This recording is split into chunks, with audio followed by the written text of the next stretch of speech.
Hello, good morning. It's 6 o'clock. It's Tuesday, the 30th of November. These are the stories that matter to you and to us on the Great British Breakfast with me, Simon McCoy, and Rosie Wright.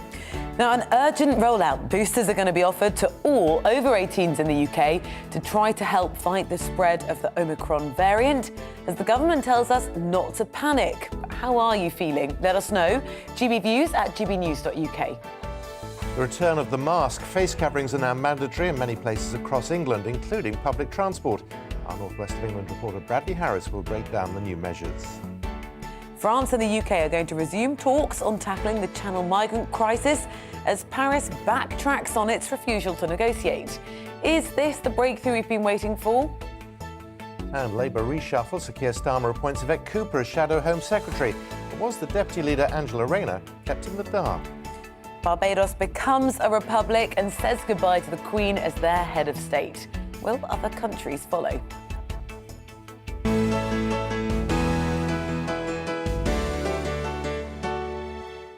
OK, let's start with a look at some of the front pages this morning. The Metro leads with booster drive to beat Omi. Millions more people are now eligible for booster jabs to beat the Omicron variant.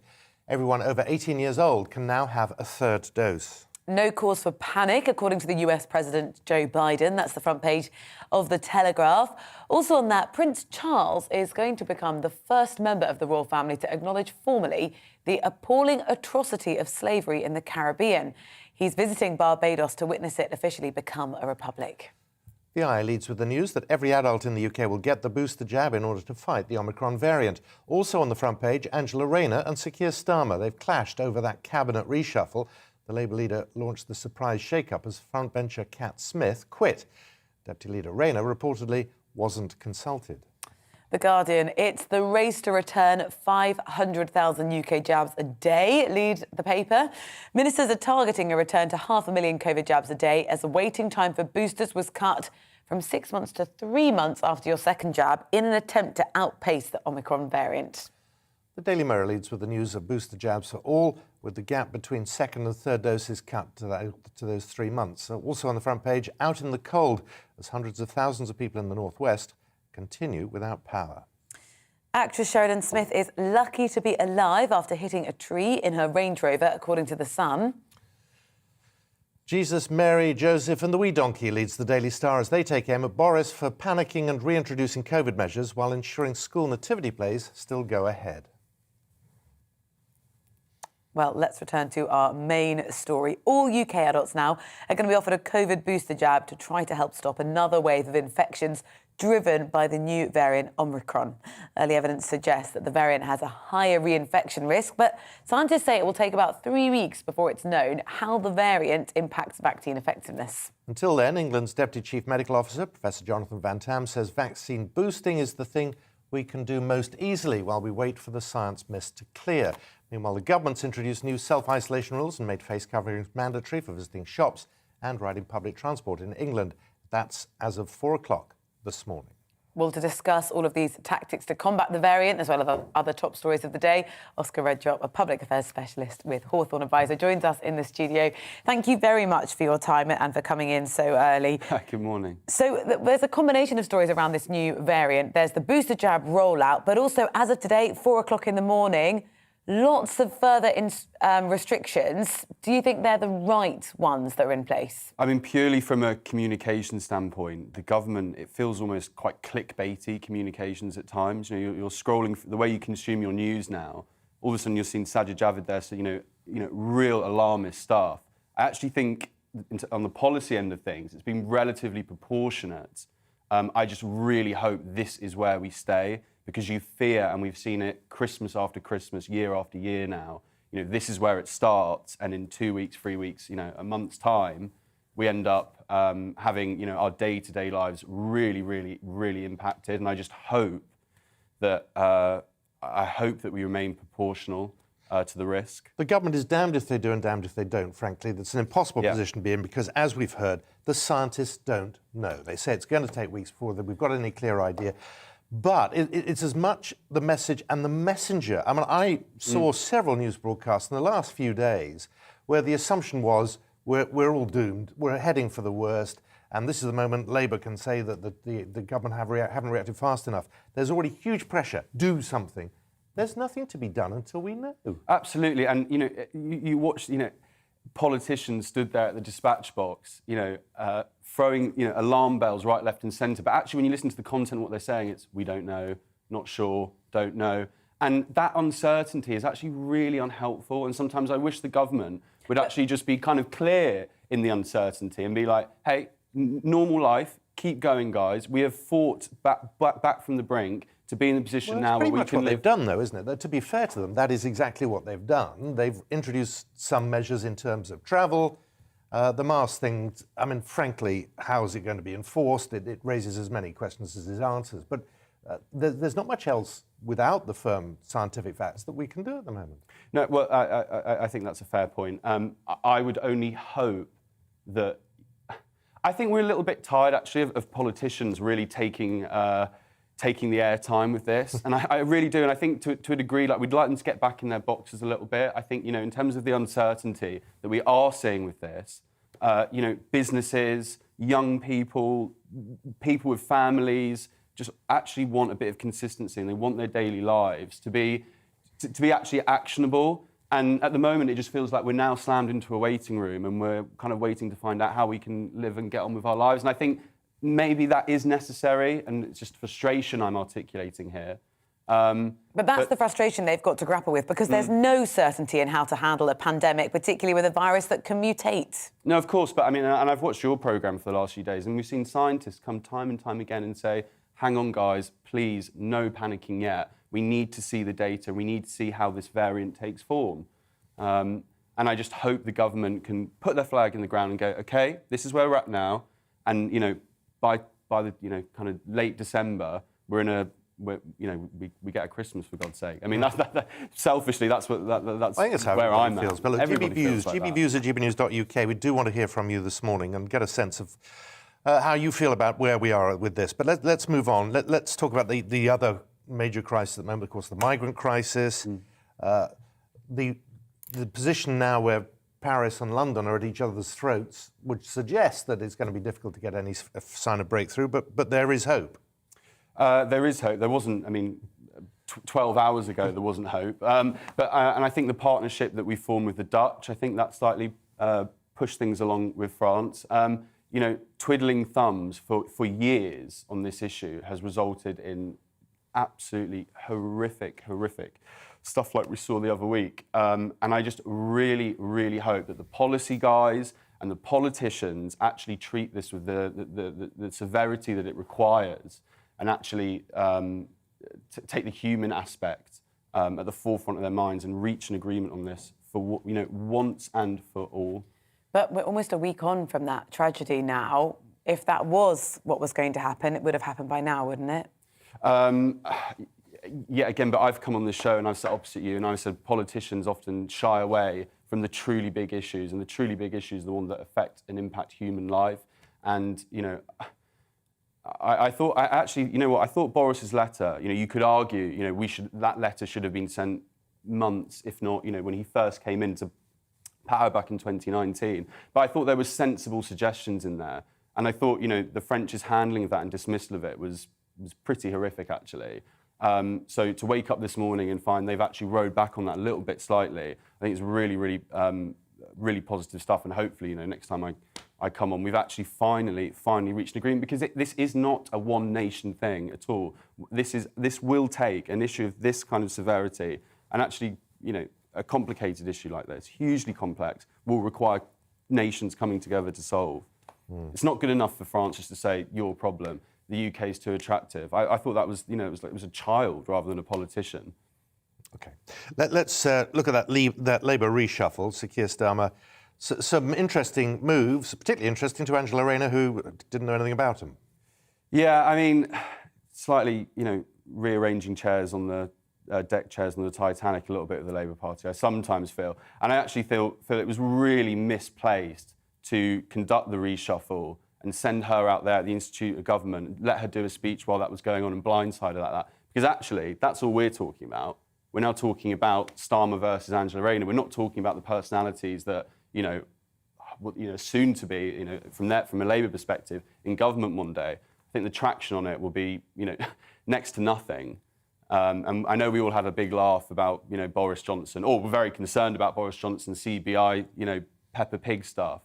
But, the Labour Party would, they will never get cut through like that. And I think the timing of this reshuffle has actually fallen quite flat. But why do you think the timing was when it was? I think to a degree, he's looked at the polls and he's gone, right, for the first time since Boris Johnson's been, I think it's over 16 months now, Labour are ahead in the polls, and I really want to push on and really, push that home. And actually, he's just turned it into a personality battle, which I actually don't think shows a great deal of sensible kind of, rational leadership that Keir Starmer is, that's the ballot that he's standing on. And actually, I thought that was really quite out of character, in all fairness. What I would say is that there is some quite decent Labour talent coming to the fore now. Wes Streeting is a really, really bright young politician. He's now going to be taking on Sajid, and, what a time to be doing that. And I also think David Lammy, moving to foreign, I think that's another really brave move. But, it only takes going on Twitter for a few minutes to see the infighting that yesterday caused the Labour Party. It's never dull. Oscar, good to see you. Thank you very much for coming. Thank you so much for having me. Nice to see you. It's 11 minutes past 6. Let's give you an overview of what else is going on today. And prosecutors in the trial of Ghislaine Maxwell have told a court she preyed on vulnerable young girls and served them up to be sexually abused. But her lawyer has urged the jury not to turn her into a scapegoat for crimes committed by Jeffrey Epstein. Well, Maxwell appeared in court yesterday for the first day of her trial on sex trafficking charges. She denies all of the charges. More than half of people left without power after Storm Arwen battered the UK have now had supplies restored. But the Energy Networks Association says about 66,000 properties will spend a fourth night without electricity. Boris Johnson tweeted saying his thoughts are with those continuing to face disruption. Dramatic video of what appears to be an F-35 jet crashing off the Royal Navy aircraft carrier HMS Queen Elizabeth has been posted on social media. The footage shared on Twitter appears to show a pilot ejecting as the £100 million aircraft falls into the sea. The UK F-35 jet crashed soon after takeoff earlier this month while the carrier was conducting flying operations in the Mediterranean. Well, we've reached out to the MOD. They've not commented on the footage. Whoops would be a good comment. Ouch would be another one. Yeah. But anyway. Twitter co-founder Jack Dorsey is stepping down as chief executive of the company. He'll be replaced by the current chief technical officer, Parag Agrawal. Mr. Dorsey, who co-founded Twitter in 2006, wrote in a statement, "It's finally time for me to leave," and the company was ready to move on. Quick look at the sport. Lionel Messi has won a record 7th men's Ballon d'Or in Paris. He now has 2 more than his great rival, Cristiano Ronaldo, who has 5. Well, it comes as the Argentinian claimed a maiden Copa American title with his country in the last 12 months. The 34-year-old also helped Barcelona win the Copa del Rey before moving to Paris Saint-Germain in the summer. Today, Scots across the UK will celebrate St Andrew's Day. The festivities, which take place on the 30th of November, are every year is a day to celebrate its patron St Andrew the Apostle and one of Jesus' disciples. The Scottish Government declared it a bank holiday in 2006 as a way of commemorating the patron saint who symbolises Scottish history and culture. Happy St Andrew's Day. Let's have a quick look at the weather. This morning it's going to be cloudy with spells of rain for many of us, those heaviest across Scotland. Later in the day, an area of heavy and persistent rain will move northwest. It's going to be, thankfully, a much milder day.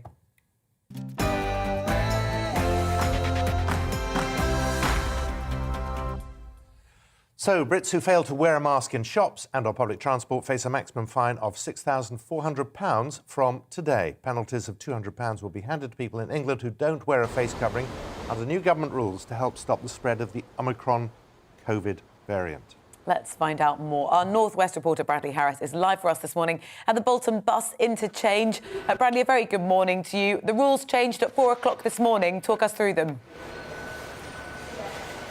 Yeah, this is a Christmas present that nobody really wanted, is it? You know, as of 2 hours ago, new measures have been brought in. Mandatory face coverings once again in public settings such as bus stations, buses, trams, trains, also in shops. But this does exclude places like pubs and restaurants, hospitality.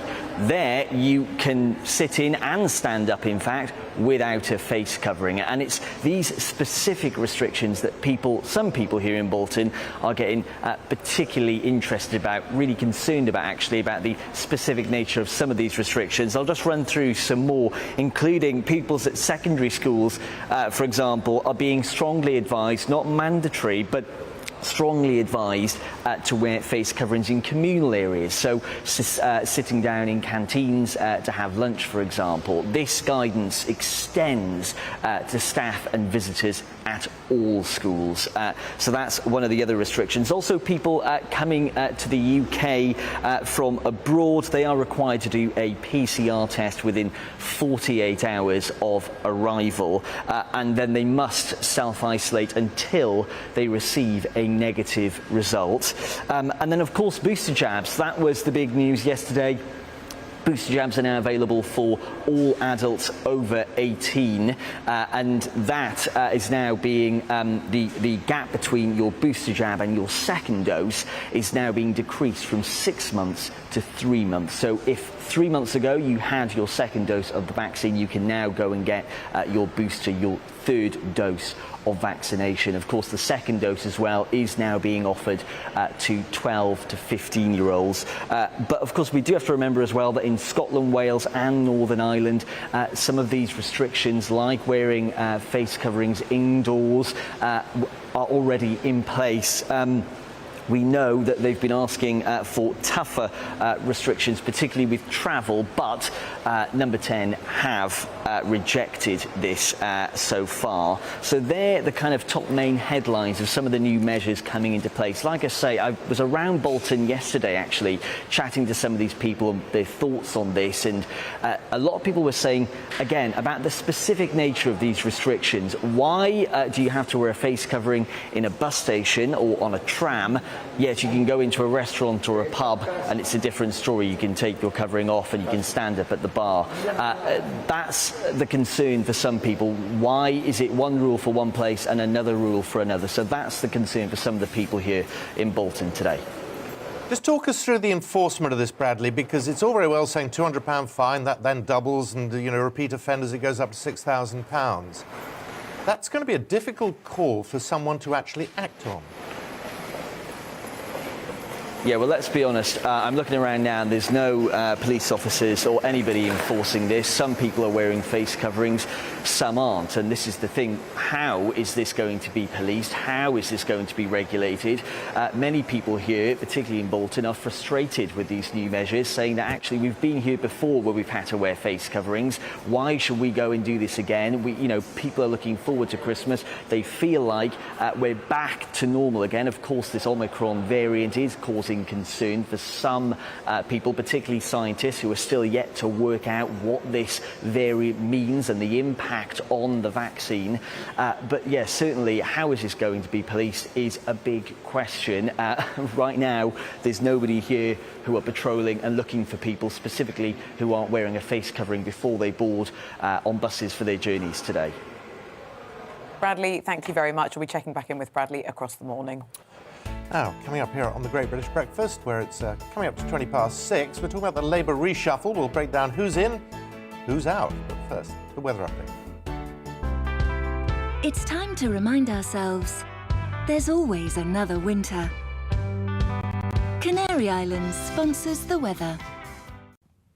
Good morning. It's nothing like as cold out there this morning compared to yesterday. It's a fairly drab Tuesday, though. A lot of cloud around, and most of us will see some rain and drizzle at times as well. Weather systems coming in from the northwest, bringing rain and drizzle, particularly to western parts of Scotland, but also elsewhere we'll see further outbreaks of rain coming and going, particularly northwest England and north and west Wales, over the hills and mountains here, and at times down the eastern side of England too. But much of the south, I suspect, will stay dry, just be fairly drab, misty, murky conditions. But as I said, it is a lot milder than it was this time yesterday. Notice some heavier rain coming into Northern Ireland through this afternoon. That's going to pep up in western Scotland also. Temperature-wise, as I said, we are well up compared to yesterday. Double digits almost across the board, maybe into the teens across South Wales and southwest England. Still pretty cold, though, in the far northeast. The wet weather does pep up, though, later on, and it turns into a very soggy evening across Scotland. The winds will also start to strengthen once more, and there'll be a band of rain whizzing across England and Wales. That'll turn pretty heavy for a time, but it shouldn't last too long, moving through, and then temperatures will fall away later in the night. Well down into single figures once more. So a colder feel to Wednesday, a mix of sunshine and showers, so a brighter day with some sunny spells, but most places seeing some showers, particularly northern Scotland, where they will be turning more wintry again with snow down to low levels by the end of tomorrow. Rain showers largely elsewhere, and as I said, there'll be some brighter spells in between, a bit of sunshine, but a cold wind picking up once more, particularly noticeable on western coasts, 5, 6, 7 degrees. Add on that wind, it will feel colder. Thursday will be a cold, but largely fine and sunny day before the potential for more wet weather comes in during Friday and Saturday. So the weather chopping and changing a lot this week.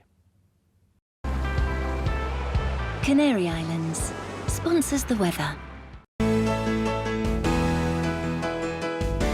You're watching GB News live across the UK and the world on our digital stream. GB News is Britain's news channel. We are the UK's home of discussion and debate from all perspectives. We are here for you. Don't forget to join our YouTube community by clicking on that subscribe button. And if you want the GB News app, you can click and catch up on programmes anytime. We love to hear from you, so email us. gbviews@gbnews.uk. Thanks for being part of the GB News family. My name is Andrew Doyle. Join me every Sunday evening at 7 p.m. for Free Speech Nation. This is a show where we address current affairs and news stories of the week with the help of two wonderful comedian panellists. I brought in comics because I want to give it a lighter edge, and also they work for less. See you there.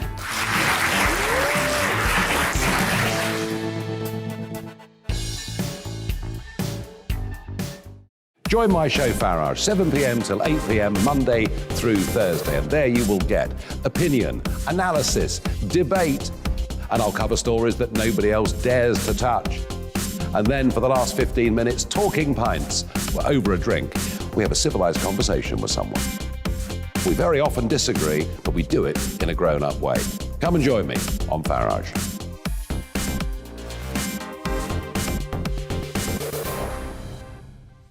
I'm Colin Brazier. I've reported from more than 70 countries around the world, covered wars from Afghanistan to Iraq, from Lebanon to the Balkans. I'm trying to bring that experience, that feel for events, to the studio.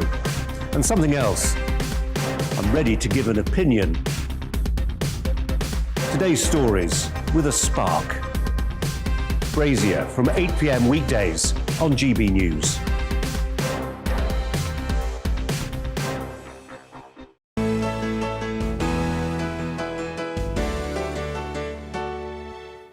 (23:06). Welcome back to the programme. Now, Labour leader Sir Keir Starmer launched a surprise reshuffle of Labour's top team yesterday, seemingly even catching his own deputy, Angela Rayner, off guard. News of the reorganisation began yesterday during a speech by Rayner, with sources reporting she didn't know the details of the reshuffle at the time. Was the second big shake-up of Sir Keir's shadow ministerial team since he took over as Labour leader last year. Let's look at the appointments. We're joined now by Stephen Carlton-Woods, political commentator and radio presenter. Stephen, good morning to you. Good morning, Simon. What caught your eye? If I'm looking at the MPs that have been involved with the front bench of Labour locally around Greater Manchester, the big one for me was Kate Green, that was replaced as the Shadow Education Secretary, which doesn't surprise me because I don't think she did a particularly good job at bringing the government to account. And she did that famous thing last year where she says, "Don't waste a good crisis," referring to the COVID pandemic. All the speculation about this has less been about who's moved where, but the relationship between Keir Starmer and Angela Rayner. How would you define it?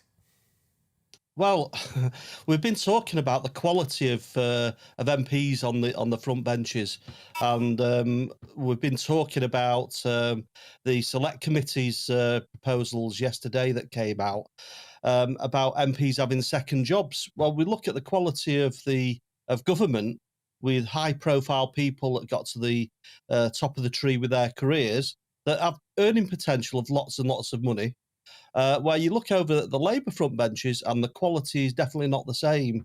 And I think Angela Rayner is somewhat of an embarrassment to the party. She's still been given a few extra little titles on top of that. I was looking at her profile yesterday, and it's still considerable, but there's obviously a bit of discord there between the deputy leader and the leader. Unfortunately, he can't replace Angela Rayner because it's an elected position.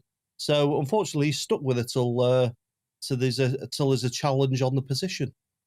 Just wondering how the Tories might react to see who's opposing them on the other side. And there you've got Yvette Cooper, you've got Lisa Nandy promoted, you've got David Lammy.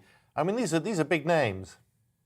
Well, David Lammy, I mean, we would see the Conservative Party, rather than we, would see that probably as an asset to the Conservative Party, someone like David Lammy. That's another thing that's come about, actually. We're talking about earnings of MPs as well. David Lammy earned something like £78,000 last year as a second job, and they're bringing him onto the front benches of the opposition. I think that's a poor move, really, by Labour. He was very impressive over Windrush, though, wasn't he, Stephen? Sorry, say that again. He did impress over his handling of the Windrush scandal. Impressed who? He didn't impress me. Didn't he? Okay. I can't say that. I just don't think he. When you look back over the years, we had some great statespeople on the front benches of both parties, and today it's a very poor show from the front benches of the opposition. What about and David Lammy, unfortunately, is one of them. Face to face with Sajid Javid? Sorry, say that one again. What about Wes Streeting? Well, I just don't think the quality's there. Are these people on the shadow people really qualified to be doing them jobs in the first place? I would question that. And at the end of the day, the electorate will make these big decisions as well. Are these people right for doing these jobs? And I don't think that Labour's electable at this point. Are you suggesting that there is no one suitable in the Labour Party to do these jobs? Well, look at the leader, for instance. He's no match against Boris Johnson. Well, you've made your position very, very clear, very clear, especially with that small slip up earlier, talking about the Conservative Party. So you think Boris Johnson not worried at all by this? Well, it doesn't matter. It doesn't matter what the Conservatives do. The performance by Labour's always that little bit worse. So, we've had the pandemic, which is still ongoing, and there's new things coming out now. But they always fail to bring the government to account properly in a proper manner. And then the thing on top of all that really is the icing on the cake for me is they fail to come up with any genuine alternatives. And that's why he gets the name, Sir Keir Starmer gets the name from Boris as Captain Hindsight, because he comes up with the suggestions well after the event, which is not really a good way to lead your opposition party. Captain Hindsight might be a better name than one that's associated with sleaze, though. Well, the problem is the Labour Party are trying to score cheap political goals endlessly without looking over their own shoulders, and that's what they need to do. It's full of indiscrepancies all over Parliament, and we had the report from the Standards Committee, which in itself needs to be looked at, and this is how we've had Sleazegate and all this thing going on, swirling around within the media for the last 5 weeks now. It's one of the longest stories in the modern era of politics. This, so I think it's around for a while. But until we get the Parliamentary Standards Committee sorted out, I think we're in trouble. Stephen, it's always lively. Thank you very much, Stephen Carlton-Wood. Thank you very much. Yes. It's coming up to 6:30. Let us know what you make of Keir Starmer's new top team. You can email us gbviews@gbnews.uk. Now, new research suggests that asylum seekers who are victims of sexual violence face further abuse and trauma as a result of the UK asylum process, and they're let down by authorities. Reasons include gender insensitivity and inhumane asylum interviews, sexual harassment in unstable asylum accommodation, and a lack of access to health and psychology services. The study calls on the Home Office to integrate gender and trauma sensitivity into the asylum system. Well, Dr. Victoria Canning is a senior lecturer in criminology at the University of Bristol, who spent over a decade working on improving the rights and support for people seeking asylum. Just looking at the findings, what would you say are the key issues for people seeking asylum who then aren't being protected, so says this research, as they go through that process? Well, there are two key issues. One is that there is a serious gap and lack of access to support. So if people are already survivors of sexualized violence, actually gaining psychotraumatological support is really problematic. And that also goes back to long-term, over the last decade at least, cuts to support services for domestic, interpersonal and sexualized violence. The other is the impacts of the asylum system itself. So like the research which has just been released from the University of Birmingham, my research has evidenced that the actual asylum system itself has many processes which itself inflicts quite a lot of psychological and emotional harms. So this includes completely avoidable processes such as dispersal. If you are dispersed at very short notice, actually being able to get access to support for sexual violence or torture is reduced. Asylum accommodation, as the report has found, is lacking in terms of security and support for women. I have met with women and interviewed with women that have experienced harassment from people working on site, for example, being offered what is a form of sexual violence, which is doing something in the house in receipt of sexual favors, which is completely against against any law. Is against the law when women are in vulnerable positions. And the asylum system itself, as the report finds, highlights that actually the whole interview process for survivors. Imagine being a survivor of torture or sexual violence and being expected to outline your experiences of abuses to somebody that you don't know without building any kind of trust or trusting relationship. It's fundamentally against all principles of support services that I've ever worked with. And I've interviewed more than 100 psychologists, psychotraumatologists, and effectively all of the processes which are undertaken by the Home Office are in contravention of what would be recognised as good practice in any of these services. Gendered implications. Crack on. Sorry to interrupt. Yeah, but you've worked on this for a decade. You wrote a long book on this in 2017. Is anybody listening to you at all? I think so. It's been almost 15 years now. It is incredibly frustrating to get a sense of being in an echo chamber, really. So in terms of who is listening, those who are already struggling to provide support are listening. So quite often organisations who are already themselves impacted by cuts to staff, they can hear what we're saying. Who isn't listening is the Home Office. There are very feasible, as this study at the University of Birmingham also shows, and as many organisations have shown over the whole period of my my working career, there are very feasible, easy to access changes that can be made within the Home Office. That can also be made in terms of how support is provided and where those funds should go. And instead, in the aftermath, particularly in the aftermath of those austerity, which is one thing that I can certainly say, is that provision is reduced, and those who do listen to us are the ones who are most stretched on the ground and who are really doing their best to provide services to women survivors. So in a sense, there is an echo chamber, and that really needs to shift at a structural level with the Home Office and institutionally as well. Yeah, all you can do is just keep going, isn't it? Dr. Victoria Canning, it's really good of you to join us this morning. Thank you so much for your time. Coming up here on the programme, parents are looking to the British Board of Film Classification for guidance on what is or is not racist on TV. We'll be looking at why after this.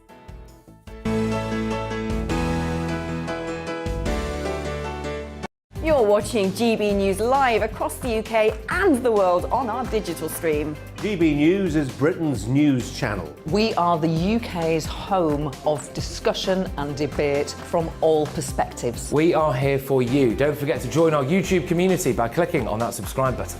And if you want the GB News app, you can click and catch up on programmes anytime. We love to hear from you, so email us. gbviews@gbnews.uk. Thanks for being part of the GB News family. My name is Andrew Doyle. Join me every Sunday evening at 7 p.m. for Free Speech Nation. This is a show where we address current affairs and news stories of the week with the help of two wonderful comedian panellists. I brought in comics because I want to give it a lighter edge, and also they work for less. See you there.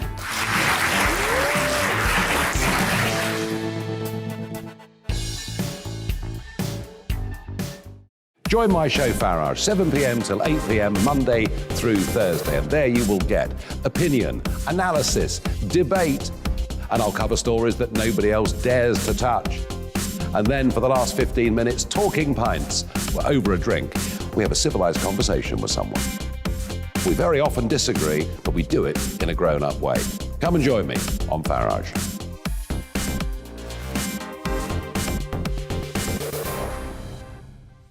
I'm Colin Brazier. I've reported from more than 70 countries around the world, covered wars from Afghanistan to Iraq, from Lebanon to the Balkans. I'm trying to bring that experience, that feel for events, to the studio. And something else, I'm ready to give an opinion. Today's stories with a spark. Brazier from 8 p.m. weekdays on GB News.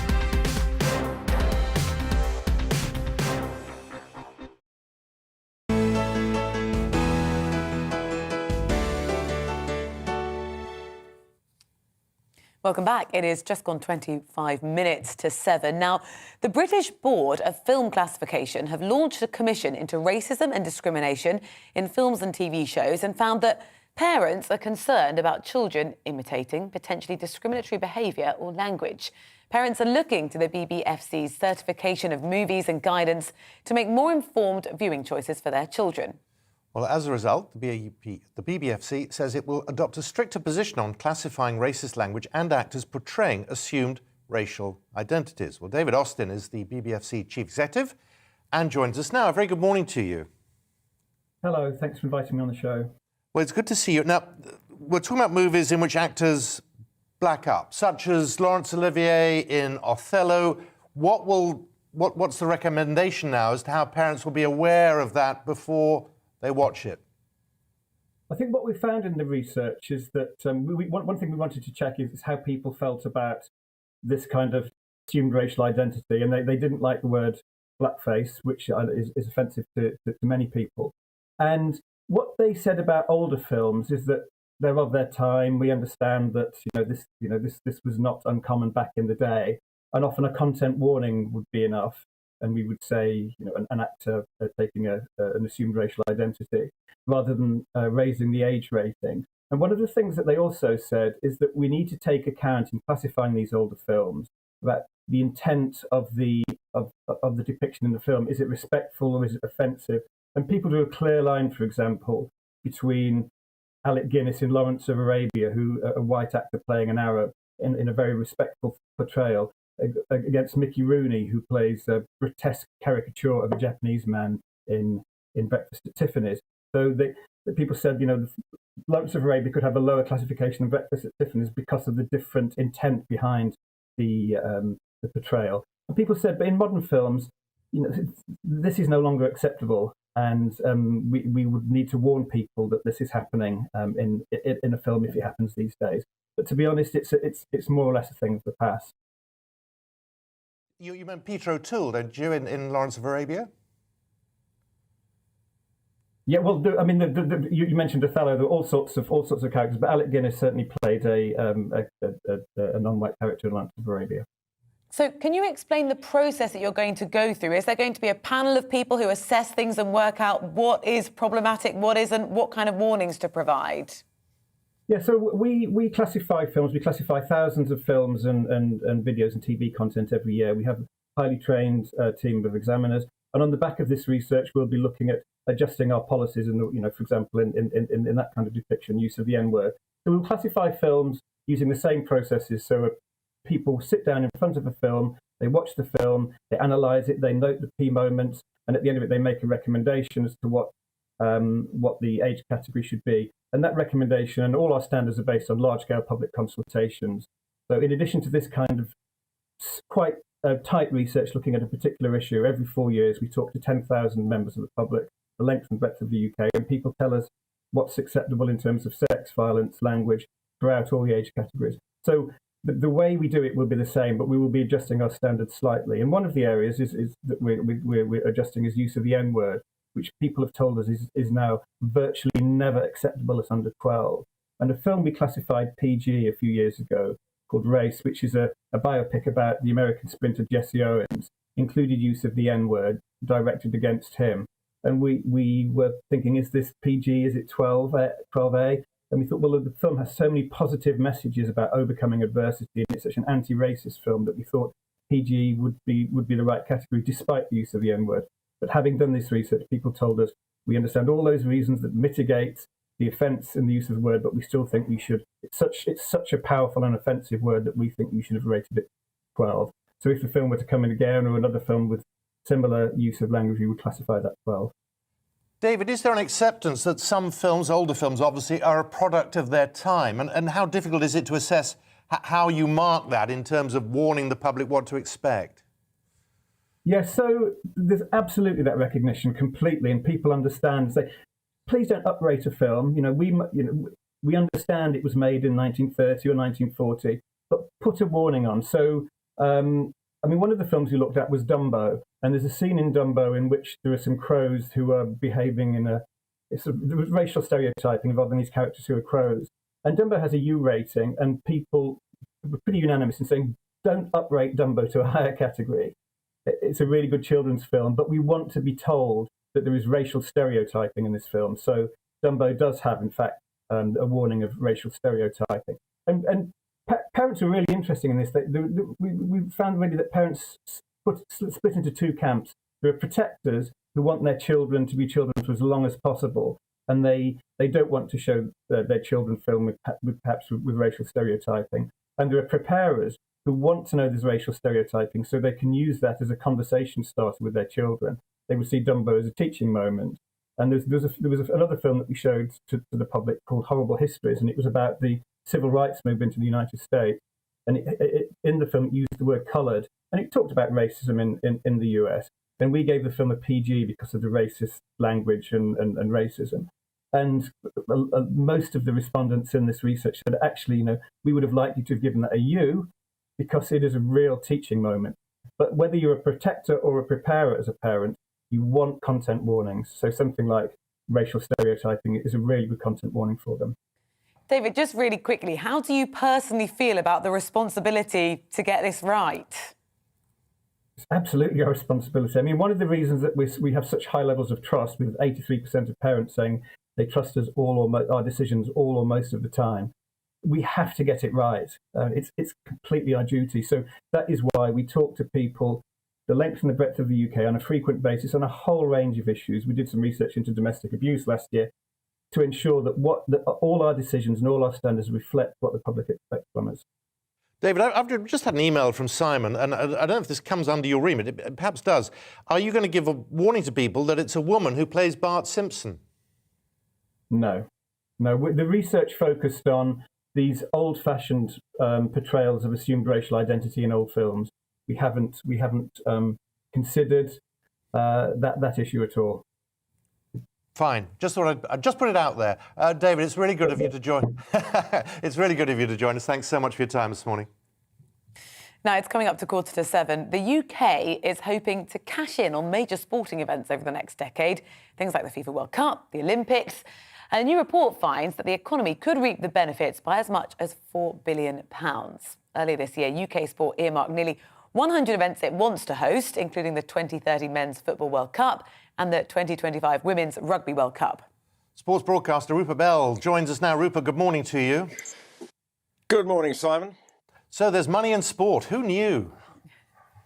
Who knew? Indeed. And in the sort of new Britain that we're in, it's an obvious way to go because it attracts interest in the country. We know we actually did the Olympics pretty well, and that was a success in terms of we do manage to get full stadiums. If we put the right event on, there's a genuine interest. And clearly, there is a huge financial benefit. It's fairly, this is not rocket science, and it should be encouraged. And I think, we want to see all sports, across all sports. Yes, it's the high-profile ones, the World Cups, in terms of football in 2030. Yes, but there are so many other sports that deserve, can be staged in this country. And so I think it is a good thing. It's fairly obvious. So I don't think they needed to work too hard on this report, if truth be told. But what you've got to make sure happens is that the government encourage the sports to go forward and that they're helped in whatever they need to do to put whatever event is on. And that is obviously the area that we've got to make sure, well, from a sporting perspective, does happen. But also, Rupert, can we be trusted to host these events? When we look at the behaviour of fans at the Euros final, I mean, it was mortifying and we were punished as a result. Well, yes, but I think that's most other events, it doesn't happen. Football, Wembley got it horribly wrong. And the staging around Wembley, we made some glaring errors, and Wembley needs to take probably a bit of a look at itself in how it stages its events, and I'm sure they are. But at the other sports, I'm sure when the Rugby League World Cup is finally staged next year, we won't see those kind of problems. Football, unfortunately, does get itself into a bit of a pickle occasionally, and that's what they've got to sort out. And that will count against Britain when they look to stage the World Cup, because that will obviously be drawn up. And so they've got to make sure that they've got proper procedures in place that this doesn't happen. But that's something that goes across all football countries. This is not just a British problem, but we do need to look. But other events, I am sure, in the main, we can stage the kind of high-profile event that people want to see. And so hopefully the sporting bodies will come forward and make sure that they can stage whatever event it is in this country, because I'm sure there'll be lots of sport fans wanting to see world championships or European championships in this country. Women's sport, Rupert, there is a massive market there. There's a massive market across. Well, I cover a lot of equestrian sport, and that is where that we could, and we are very successful, be staging world championships or European championships. So it's not just it's women's sports. Yes, we're obviously the Football World Cup. There are other women's sports. We've seen Hockey World Cups here. So there is every chance that the government will be encouraging sports bodies to do it across both men and women's sports. But often some of these European championships are combined anyway. So let's hope that over the next few years we do get the opportunity, as it will be an obvious decision to show the new Britain is open for business, and sport is one way of doing it. Just look at the Ballon d'Or. There's Lionel Messi again. Is he the greatest of all time? He's not bad, is he? 7 of them.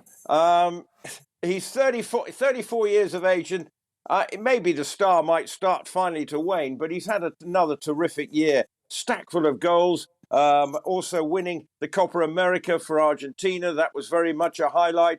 Yes, he's just been an extraordinary player. Unfortunately, the only time I managed to see him live in the flesh, he got injured and off he went in 15 minutes. So but I've watched enough of him to know that he is just an extraordinary talent. And another one is befitting of his talents. And now, obviously, a new chapter in his career. But I think it was probably another very easy decision for the 180 or so football journalists who vote for the Ballon d'Or. 15 minutes after meeting him, he's off injured. What did you do? Tread on his foot or something? I was in the stands in Barcelona's Nou Camp, and he went on. I'd gone specifically to Barcelona to see him. So it was not a great day from my point of view. And so you go all the way to Barcelona and he goes and gets injured. Yeah, that was a great day for me in terms of my sporting memory. But never mind. I've managed to watch enough of television to realise he is just a really special player. Shame not so much for you in person in that one occasion. Let's just talk about Manchester United. We've got a bit of a changing of the guard. How do you think it's going to fare? Well, they've got, with the new guy coming in, I think he's got bags of experience. Manchester United have had one problem. Since Fergie went, it's like this looming shadow has been hanging over them. And they've somehow, it was the same when Sir Matt Busby went. It took them forever to get into a new era. And then along comes Fergie. So maybe this time, with Ralph Rangnick coming in, they can find a way to rebuild as the fans expect and many other people expect. But clearly he's got a great reputation. He won't take any prisoners by the sound of things. But the big problem is, what do you do about the problem that is Ronaldo? Because if he plays this sort of high-pressing, intense game, that's not always Ronaldo's greatest attribute. Yes, a brilliant player, but he very much wants to do things on his own terms. So there are going to be some issues, but it's for 6 months. Then you'll have 2 years consultancy. So they'll look to appoint another high-profile manager. But clearly, it could be a very interesting appointment. And certainly some of the other Premier League managers think it will see an upturn in Manchester United's fortunes. Yeah, this guy being Ralph Rangnick. Or Rangnick. Yeah. It's not an easy one to pronounce. I left it to... Which is why you avoided it, I know. Yeah, but Simon, thank you you brought your experience to the table there to make sure we got it right. Well, I don't know. We'll soon find out. People will tweet if I've got it wrong. It's always good to see you, Rupert. Thanks very much, Rupert Bell. Coming up here on the programme, our North East of England reporter Rachel Sweeney shows us how tough Northerners really are as they attempt to overcome the damage and the difficulties that has been caused by Storm Arwen. That's next. It's time to remind ourselves there's always another winter. Canary Islands sponsors the weather. Good morning. It's nothing like as cold out there this morning compared to yesterday. It's a fairly drab Tuesday, though. A lot of cloud around, and most of us will see some rain and drizzle at times as well. Weather systems coming in from the northwest, bringing rain and drizzle, particularly to western parts of Scotland, but also elsewhere we'll see further outbreaks of rain coming and going, particularly northwest England and north and west Wales over the hills and mountains here, and at times down the eastern side of England too. But much of the south, I suspect, will stay dry, just be fairly drab, misty, murky conditions. But as I said, it is a lot milder than it was this time yesterday. Notice some heavier rain coming into Northern Ireland through this afternoon. That's going to pep up in western Scotland also. Temperature-wise, as I said, we are well up compared to yesterday. Double digits almost across the board, maybe into the teens across South Wales and southwest England. Still pretty cold, though, in the far northeast. The wet weather does pep up, though, later on, and it turns into a very soggy evening across Scotland. The winds will also start to strengthen once more, and there'll be a band of rain whizzing across England and Wales. That'll turn pretty heavy for a time, but it shouldn't last too long, moving through, and then temperatures will fall away later in the night, well down into single figures once more. So a colder feel to Wednesday, a mix of sunshine and showers, so a brighter day with some sunny spells, but most places seeing some showers, particularly northern Scotland, where they will be turning more wintry again with snow down to low levels by the end of tomorrow. Rain showers largely elsewhere, and as I said, there'll be some brighter spells in between, a bit of sunshine, but a cold wind picking up once more, particularly noticeable on western coasts, 5, 6, 7 degrees. Add on that wind, it will feel colder. Thursday will be a cold, but largely fine and sunny day before the potential for more wet weather comes in during Friday and Saturday. So the weather chopping and changing a lot this week. Canary Islands sponsors the weather.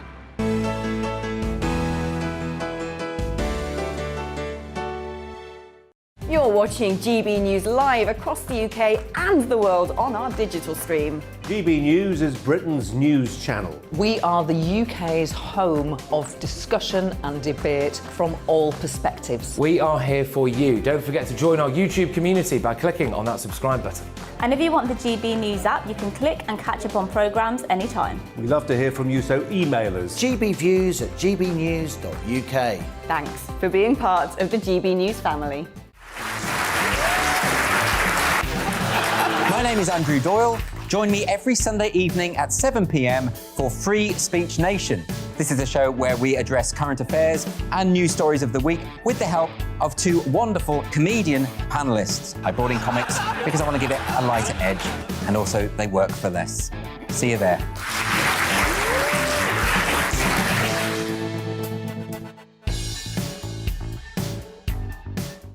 Join my show Farage, 7 p.m. till 8 p.m. Monday through Thursday, and there you will get opinion, analysis, debate, and I'll cover stories that nobody else dares to touch.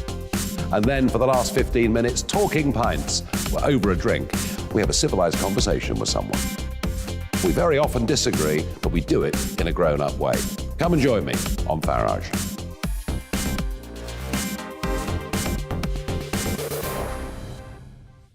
I'm Colin Brazier. I've reported from more than 70 countries around the world, covered wars from Afghanistan to Iraq, from Lebanon to the Balkans. I'm trying to bring that experience, that feel for events, to the studio. And something else. I'm ready to give an opinion. Today's stories with a spark. Brazier from 8 p.m. weekdays on GB News.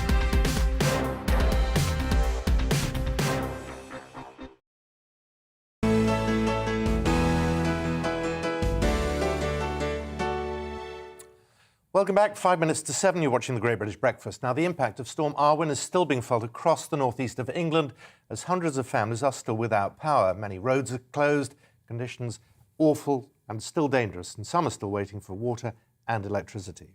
Now, as our northeast of England reporter Rachel Sweeney shows us the damage, some of it is going to take months to repair. Each morning, people across the northeast of England are assessing the colossal destruction caused by the storm that ripped through our region. There's distress, disbelief and doubt over whether some damage can be repaired. Alnwick Town Juniors Football Club is a registered charity. The site is used by 1,000 people every week, and now the premises has lost its entire roof. This £1.1 million facility was 6 years in the making, torn apart in just a few hours. You know, expected it to be maybe a few of the big steel roof sheets maybe flying around. And then when we came up here, realised the entire roof was gone, came around the corner here, realised it was on the pitch, and, you know, and then when we went in the building, it was, you know, that was the worst because we knew, you know, the extent of the damage at that point. How did you feel when you saw it?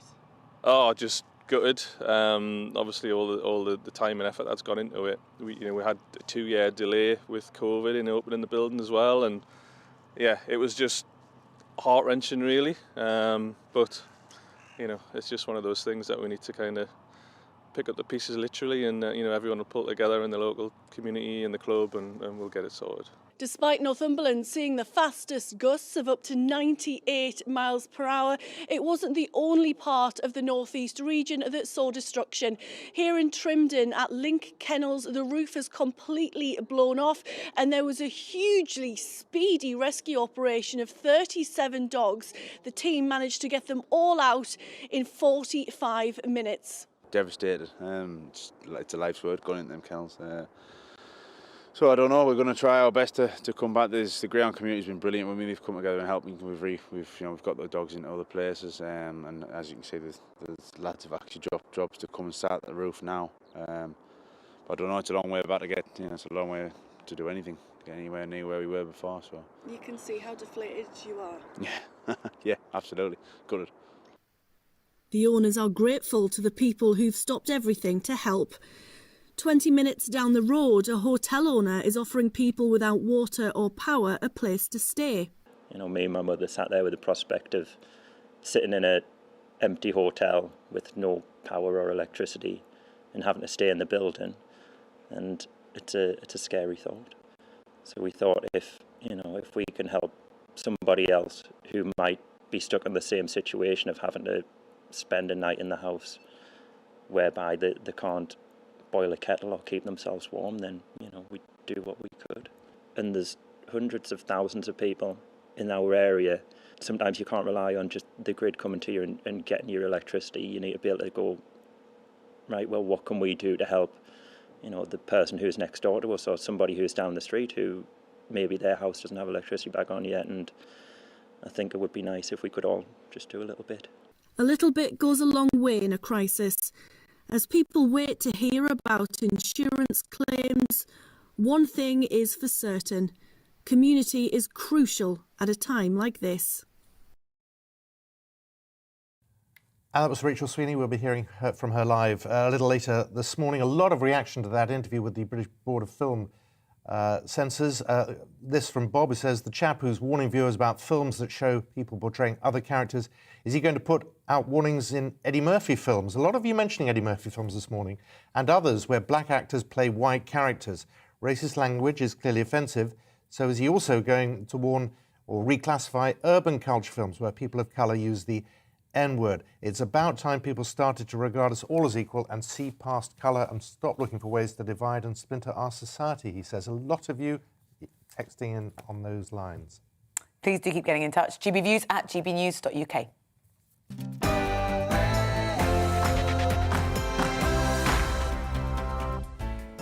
Well, a very good morning, Tuesday the 30th of November. It's 7 o'clock. These are the stories that matter to you and to us on the Great British Breakfast with Simon McCoy and Rosie Wright. An urgent rollout. Boosters will be offered to all over 18s in the UK to help fight the spread of the Omicron variant as the government tells people not to panic.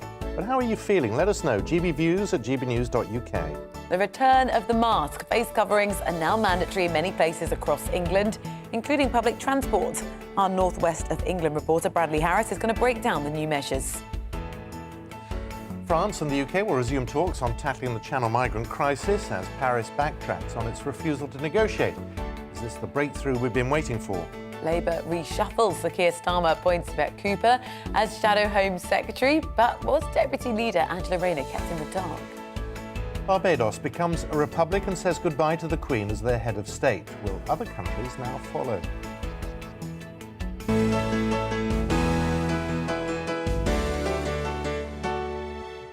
Well, a very good morning. Let's start with a quick look at the day's front pages and the Metro. They lead with booster drive to beat Omi. Millions more people are now eligible for booster jabs to try to beat the Omicron variant. Everyone over 18 years old can now have a third dose.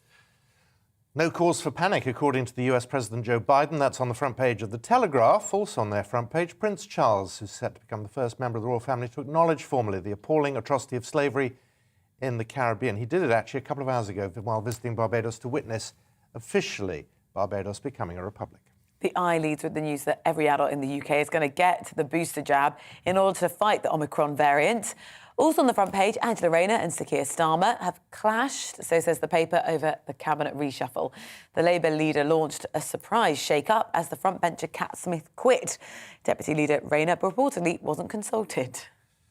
It's the race to return to 500,000 UK jabs a day, which leads The Guardian. Ministers are targeting a return to 500,000 COVID jabs a day as the waiting time for boosters was cut to 3 months in an attempt to outpace the Omicron variant. The Daily Mirror leads with the news of booster jabs for all adults, with the gap between second and third doses cut to 3 months. Also on the front page, out in the cold as hundreds of thousands of people in the northwest lose power. Actress Sheridan Smith is lucky to be alive after hitting a tree in her Range Rover. That's the Sun's front page this morning. And Jesus, Mary, Joseph and the wee donkey leads the Daily Star. They're taking aim at Boris Johnson for, they say, panicking and reintroducing COVID measures while ensuring school nativity plays still go ahead. A very good morning to you. 3 minutes past 7 now. All UK adults will be offered a COVID booster jab to help stop another wave of infections driven by the new variant Omicron. Early evidence suggests that the Omicron variant has a higher reinfection risk, but scientists say it's going to take about 3 weeks before it's known how the variant impacts vaccine effectiveness. Until then, England's Deputy Chief Medical Officer, Professor Jonathan Van Tam, says vaccine boosting is the thing we can do most easily while we wait for the science mist to clear. Meanwhile, the government has introduced new self-isolation rules and made face coverings mandatory for visiting shops and riding public transport in England. That's as of 4 o'clock this morning. Dr. Simon Clark is a professor of microbiology at the University of Reading and joins us now. Thank you very much. How much of a mist is there then, this science mist? Good morning.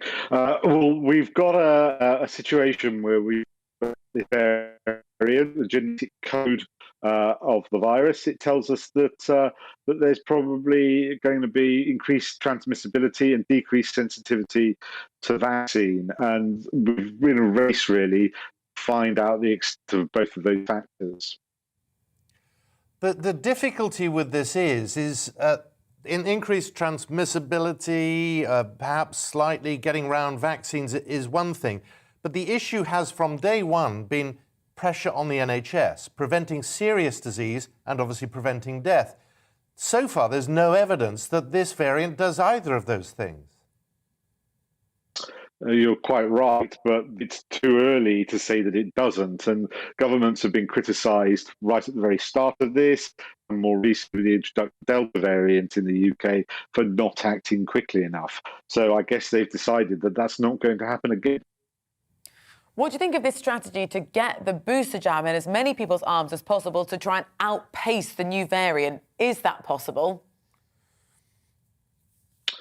Well, if they get the organisation right, it is possible to get the vaccine into the arms of more people. I think that there is some more work to do on that organisation. But of course, increasing the rate of the booster will also suppress the Delta variant, which is here in large numbers. Simon, we're having some sound issues. I'll just have one more go at the difficulty, which, frankly, is we just don't know. So do you think that the approach taken so far is the only one available at the moment? Realistically, yes, but there are too many unknowns about this. I want to stress to the viewers that it might be that we end up in a situation where the problem is very small and very minor, but it could be very significant, serious as well. OK, sorry about the sound problem. Simon, always good to see you. Professor, thank you very much for your time this morning. As I say, sorry about the issues with sound there. But I think therein defines the problem. This could be not too much to worry about or very serious. We just don't know yet at this point. It's 7:06. Let's give you an overview of what else is happening today. Prosecutors in the trial of Ghislaine Maxwell have told a court that she's preyed on vulnerable young girls and served them up to be sexually abused. But her lawyer has urged the jury not to turn her into a scapegoat for crimes committed by Jeffrey Epstein. Maxwell appeared in court yesterday for the first day of her trial on sex trafficking charges she denies. More than half of people left without power after Storm Arwen battered the UK now have had their supplies restored. But the Energy Networks Association says about 66,000 properties will now spend a fortnight without electricity. Boris Johnson tweeted saying his thoughts are with those continuing to face disruption. Dramatic video of what appears to be an F-35 jet crashing off the Royal Navy aircraft carrier HMS Queen Elizabeth has been posted on social media. The footage shared on Twitter appears to show a pilot ejecting as the £100 million aircraft falls into the sea. The UK F-35 jet crashed soon after takeoff earlier this month while the carrier was conducting flying operations in the Mediterranean. The MOD has not commented on the footage. At least not officially. You can imagine unofficially they probably have. Maybe, yes. Twitter co-founder Jack Dorsey is stepping down as the chief executive of the company. He's going to be replaced by the current chief technical officer, Parag Agrawal. Mr. Dorsey, who co-founded Twitter in 2006, wrote in a statement, "It's finally time for me to leave," adding the company was ready to move on. Sports news, Lionel Messi has won a record 7th men's Ballon d'Or in Paris. He now has 2 more than his great rival, Cristiano Ronaldo, who has 5. It comes as the Argentinian claimed a maiden Copa America title with his country in the last 12 months. The 34-year-old also helped Barcelona win the Copa del Rey before moving to Paris Saint-Germain in the summer. Today, Scots will celebrate St Andrew's Day. The festivities, which take place on the 30th of November every year, is a day to celebrate its patron St Andrew and the Apostle, one of Jesus' disciples. The Scottish Government declared it a bank holiday in 2006 as a way of commemorating the patron saint who symbolises Scottish history and culture. Quick look at the weather. It's going to be cloudy with spells of rain for many this morning, these heaviest across Scotland. Later in the day, an area... bless you, of heavy and persistent rain will move into the northwest. It will be a much milder day.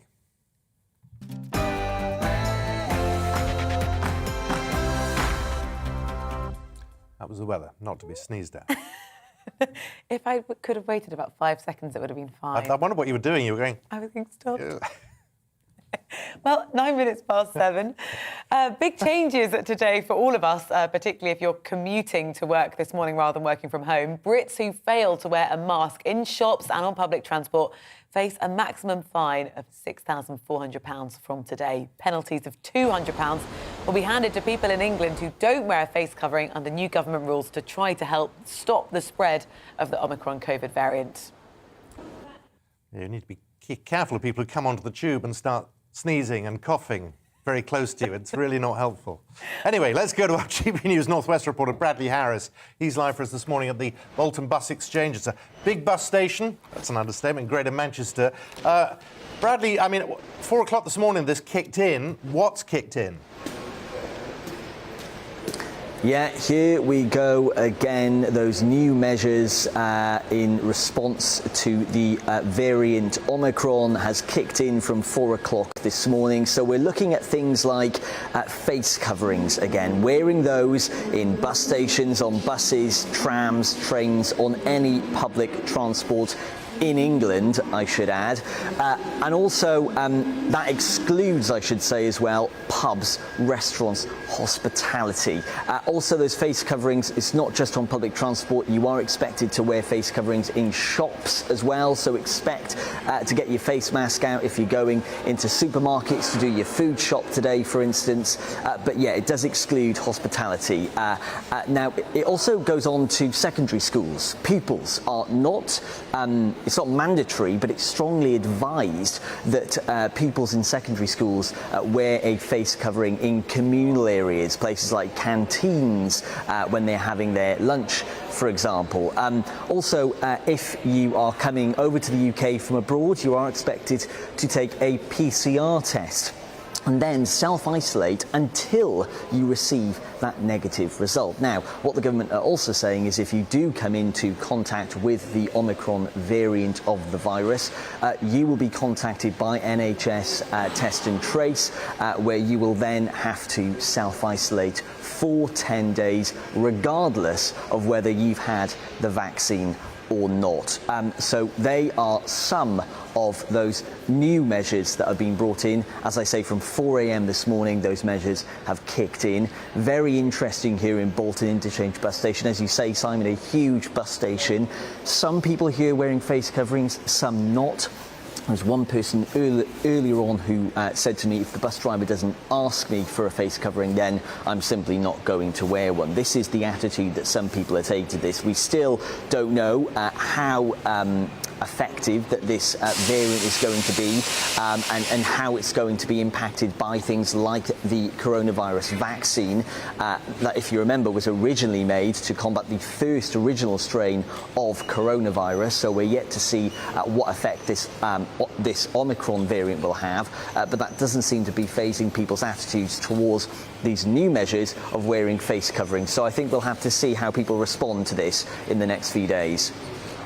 And the reality is, Bradley, we've just been hearing from one scientist, is that we don't actually at this point know that much about this new variant, do we?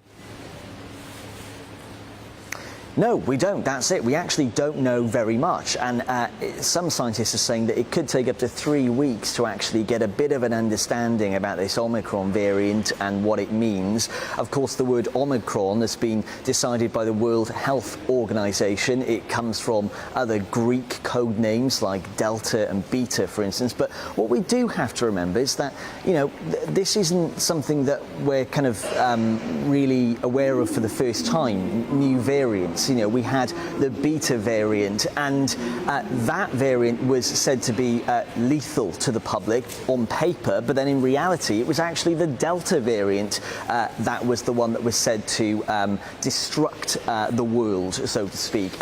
So people are going to be taking a close eye on this Omicron variant, but like I say, people here in Bolton aren't really aware of what this variant is, how it's going to impact them on their daily lives. And earlier on I was chatting to some of the commuters in and around Bolton Interchange. Let's just hear what they had to say. As a young person, I'm quite worried because, well, we don't know much about it, so I'm just being cautious. We're the younger generation, and I haven't taken the vaccine yet, so I'm not really that worried about it, to be honest. Yeah. I'm not worried, but I do think there'll be another lockdown. What are your thoughts on face coverings becoming mandatory in bus stations, on buses and in shops again? What are your thoughts on that? Well, I don't really like wearing them, but if I have to, I will do. Well, I'd like to see everything go back to normal. That's the whole point of having your jabs, I think. Interesting to hear from the girl there that was saying that she thinks that there might be another lockdown. The government has strongly said, actually, in response to this, there will not be another lockdown like we've seen in the past. And I'm sure people here in Bolton will be relieved to hear that, because it was this place that faced heavy restrictions for a prolonged period, more so than other areas in the UK. So interesting to hear that from those views from members of the public. I should say these new measures are taking place in England, in Wales, Scotland and Northern Ireland. Measures like wearing face coverings indoors have actually been in place for quite some time. But in England, as of 4 a.m. this morning, you will be expected to wear a face covering in shops, in public transport settings like this one. And it's interesting to see how the public are reacting to that. And it'll be interesting to see how they react to this new Omicron variant as we start to understand how it's going to be effective in the next few days, as we understand how this variant is going to be effective. Bradley, thank you very much. Actually, I've just had an email on my personal account from TfL, and they're saying TfL's 500 uniformed enforcement officers and TfL's police partners will be out across the transport network. This office is in London, ensuring that customers comply with the government regulation. Anybody who does not comply may be refused entry, directed to leave the network, or face a fine. So picking up on what Bradley was saying about issues over enforcement, well, TfL has just sent that to all its customers this morning. Particularly, it's interesting when you go into the tube station if the TfL staff themselves don't have a mask on, so I expect that may very well change from today too. Well, it's this whole issue of exemptions, isn't it? I mean, who is, who isn't, what evidence do you have? Do you go up and actually question somebody about it? It's going to be difficult.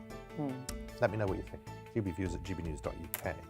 Coming up here on the programme, the Labour reshuffle. We're going to break down who's in, who's out, and who knew that the reshuffle was taking place. And who didn't. After the weather. It's time to remind ourselves there's always another winter.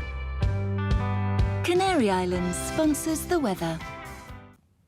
Good morning. It's nothing like as cold out there this morning compared to yesterday. It's a fairly drab Tuesday, though. A lot of cloud around, and most of us will see some rain and drizzle at times as well. Weather systems coming in from the northwest, bringing rain and drizzle, particularly to western parts of Scotland, but also elsewhere we'll see further outbreaks of rain coming and going, particularly northwest England and north and west Wales, over the hills and mountains here, and at times down the eastern side of England too. But much of the south, I suspect, will stay dry, just be fairly drab, misty, murky conditions. But as I said, it is a lot milder than it was this time yesterday. Notice some heavier rain coming into Northern Ireland through this afternoon. That's going to pep up in western Scotland also. Temperature-wise, as I said, we are well up compared to yesterday. Double digits almost across the board, maybe into the teens across South Wales and southwest England. Still pretty cold, though, in the far northeast.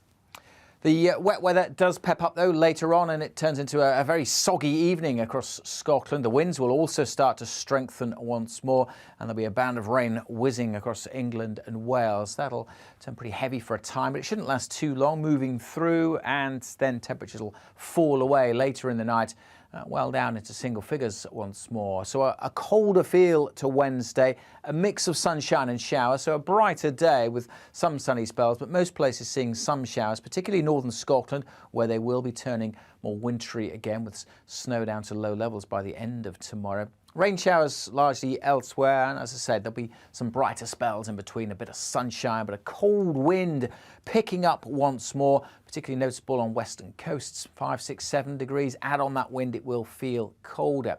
Thursday will be a cold, but largely fine and sunny day before the potential for more wet weather comes in during Friday and Saturday. So the weather chopping and changing a lot this week.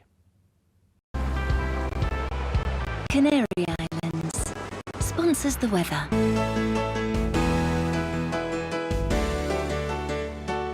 You're watching GB News live across the UK and the world on our digital stream. GB News is Britain's news channel. We are the UK's home of discussion and debate from all perspectives. We are here for you. Don't forget to join our YouTube community by clicking on that subscribe button.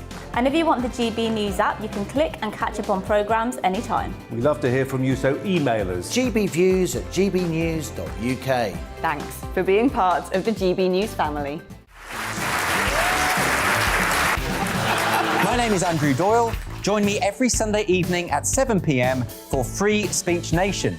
This is a show where we address current affairs and news stories of the week with the help of two wonderful comedian panellists. I brought in comics because I want to give it a lighter edge, and also they work for less. See you there.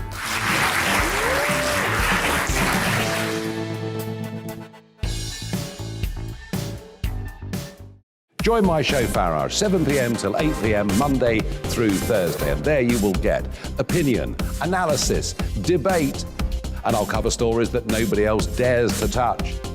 And then for the last 15 minutes, talking pints. We're over a drink. We have a civilised conversation with someone. We very often disagree, but we do it in a grown-up way. Come and join me on Farage.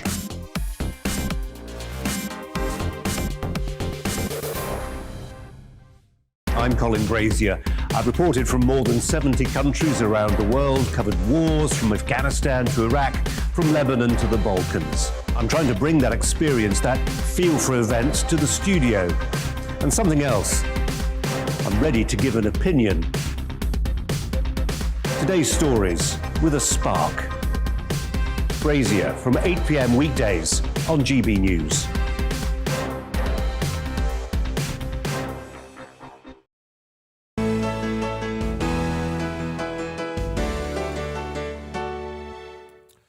Welcome back. It's 20 minutes past 7. Now, Labour leader Sir Keir Starmer launched a surprise reshuffle, at least to some, of Labour's top team yesterday, seemingly catching even his own deputy, Angela Rayner, off guard. News of the reorganisation began yesterday during a speech by Rayner, which sources reporting she didn't know that the details of the reshuffle were actually being made at the time. It's the second big sort of shake-up of Sir Keir Starmer's shadow ministerial team since he took over as Labour leader last year. Well, let's find out more. Joe Twyman is the founder and director of Delta Poll, and he joins us now. Very good morning to you. Do you think voters care more about the reshuffle or this surprise sort of tension that keeps cropping up between Angela Rayner and Sir Keir Starmer? Well, I imagine most people, the average person in the street, and the 50% of people less engaged than the average person in the street, probably aren't paying much attention to either. In fact, Labour reshuffles, or indeed any shadow reshuffle, tends to attract very little attention among the general public, because in a lot of cases people aren't particularly aware of any of the people involved, and this is true to a certain extent for government reshuffles as well. It gets very complicated very quickly, and the internal discussions about what we could describe as the choreography of how it all happened might feed into a narrative around the Labour Party. But I think this may be a story that is discussed more within Westminster than outside. Just an email from Lance in Nottingham says, "Lord help us that this front bench should ever get into government. We'll be back in the EU within 5 minutes." They look, on the face of it, all Remainers, for want of a better word. But previously, the people who were in the positions were not exactly famed for their Brexit credentials either. So this is a situation that persists for Labour. They have a very difficult issue around Brexit and how to deal with that, because traditional voters for Labour, particularly in the north of England, though not exclusively, have tended to lean towards Brexit, whereas those in cities and other metropolitan areas tend to lean towards Remain. And marrying up those two has been a challenge that Labour have found difficult to deal with. Now, of course, the Conservatives to some degree face that as well, in a if you like, in the opposite direction. But it's still something that the Conservatives have, to this point at least, dealt with more effectively than Labour. But one thing is for sure, and that's that the people who have been brought into place, people like David Lammy, people like Yvette Cooper, are more experienced and perhaps better known than some of the other figures that they had replaced, but they're still not what you would describe as household names. Even if you say that the public aren't that invested or care particularly that much in a reshuffle, how do they feel that the Labour Party is faring right now? We had that sort of turbulence in the polls over the last fortnight and the sleaze scandal. Is it an opportunity for Keir Starmer to actually generate some traction? I would say this entire period of time, as we, I would have said up until a couple of days ago that this entire period of time, as we move out of this most serious phase of the coronavirus pandemic, provides an opportunity for a fresh start for Keir Starmer to really begin to talk about the kind of issues that the public traditionally, in normal, quote unquote, normal times, is interested in. So the economy, taxation, education, immigration, and so on and so forth. And it may be those areas where Keir Starmer and his team are able to get traction. But it could also be the case that with the new variant of the coronavirus, attention returns to the pandemic. And the situation that we've seen up until very recently has been the case that the government's perceived handling of the pandemic has correlated very closely with their popularity. And there's been effectively very little that the opposition, Keir Starmer or anyone else within his shadow cabinet, has been able to make in terms of inroads because of that. The long-term trend that we've seen over the last few months in the polls has been a narrowing of the Conservative lead. Until now, they're effectively neck and neck, Labour and the Conservatives. And so Labour will hope that this reshuffle will offer the opportunity to build on that momentum and perhaps to establish a lasting lead over the Conservatives. But as I say, the situation on the ground with coronavirus and the recent developments with the Omicron variant may make that more difficult than they had hoped. Joe, you say no household names, but actually the likes of Yvette Cooper, Lisa Nandy, David Lammy, they're out there, and as attack dogs against a Conservative front bench, they could be quite effective. Yes, I would agree. I think that they are if you like, the strongest players that Keir Starmer has in his squad. And I think that Yvette Cooper has shown over years that she has the capability, and similarly David Lammy is a popular figure within the party and very experienced. And so going up against Liz Truss and Priti Patel in their respective positions will create interesting dynamics, not least in the House of Commons. But that doesn't mean that they are the type of people who are well known in households up and down the country. Now, don't get me wrong, there are very few politicians actually who are household names. And the situation is always difficult for shadow cabinets at the best of times, and these are far from the best of times, with so much attention on the government and its dealing with the pandemic up until now. And so, as I say, I think that Labour would hope is the start of the next phase of their role in opposition. But they may find that they have to wait a few months yet if the new coronavirus variant does start to dominate the headlines and the public consciousness in the way that the coronavirus has up until this point. Joe, really good to talk to you. Thank you very much for your time this morning. That's Joe Twynham there. Now, alcohol advertising needs tighter restrictions to limit the constant bombardment at celebrations like Christmas and sports events. It's the latest warning from some MPs and health experts, and they're looking at a report by the Alcohol Health Alliance that concludes the marketing of alcohol at special events makes it difficult for those who are addicted or in recovery to then fully participate in everyday life. It could even trigger a relapse. Professor Sir Ian Gilmore is the chair of the Alcohol Alliance, and Susan Laurie is an author who's in her 7th year of recovery from alcohol addiction, and they both join us now. And thank you both for doing so. Sir Ian, first of all, just outline broadly what it is that this report has particularly focused on, and has it shocked you? It has certainly surprised me. I've been in this field for 20 years. I take quite a lot of shocking, but I think the clue really is in the name of this report, No Escape, how alcohol marketing preys on children and young people.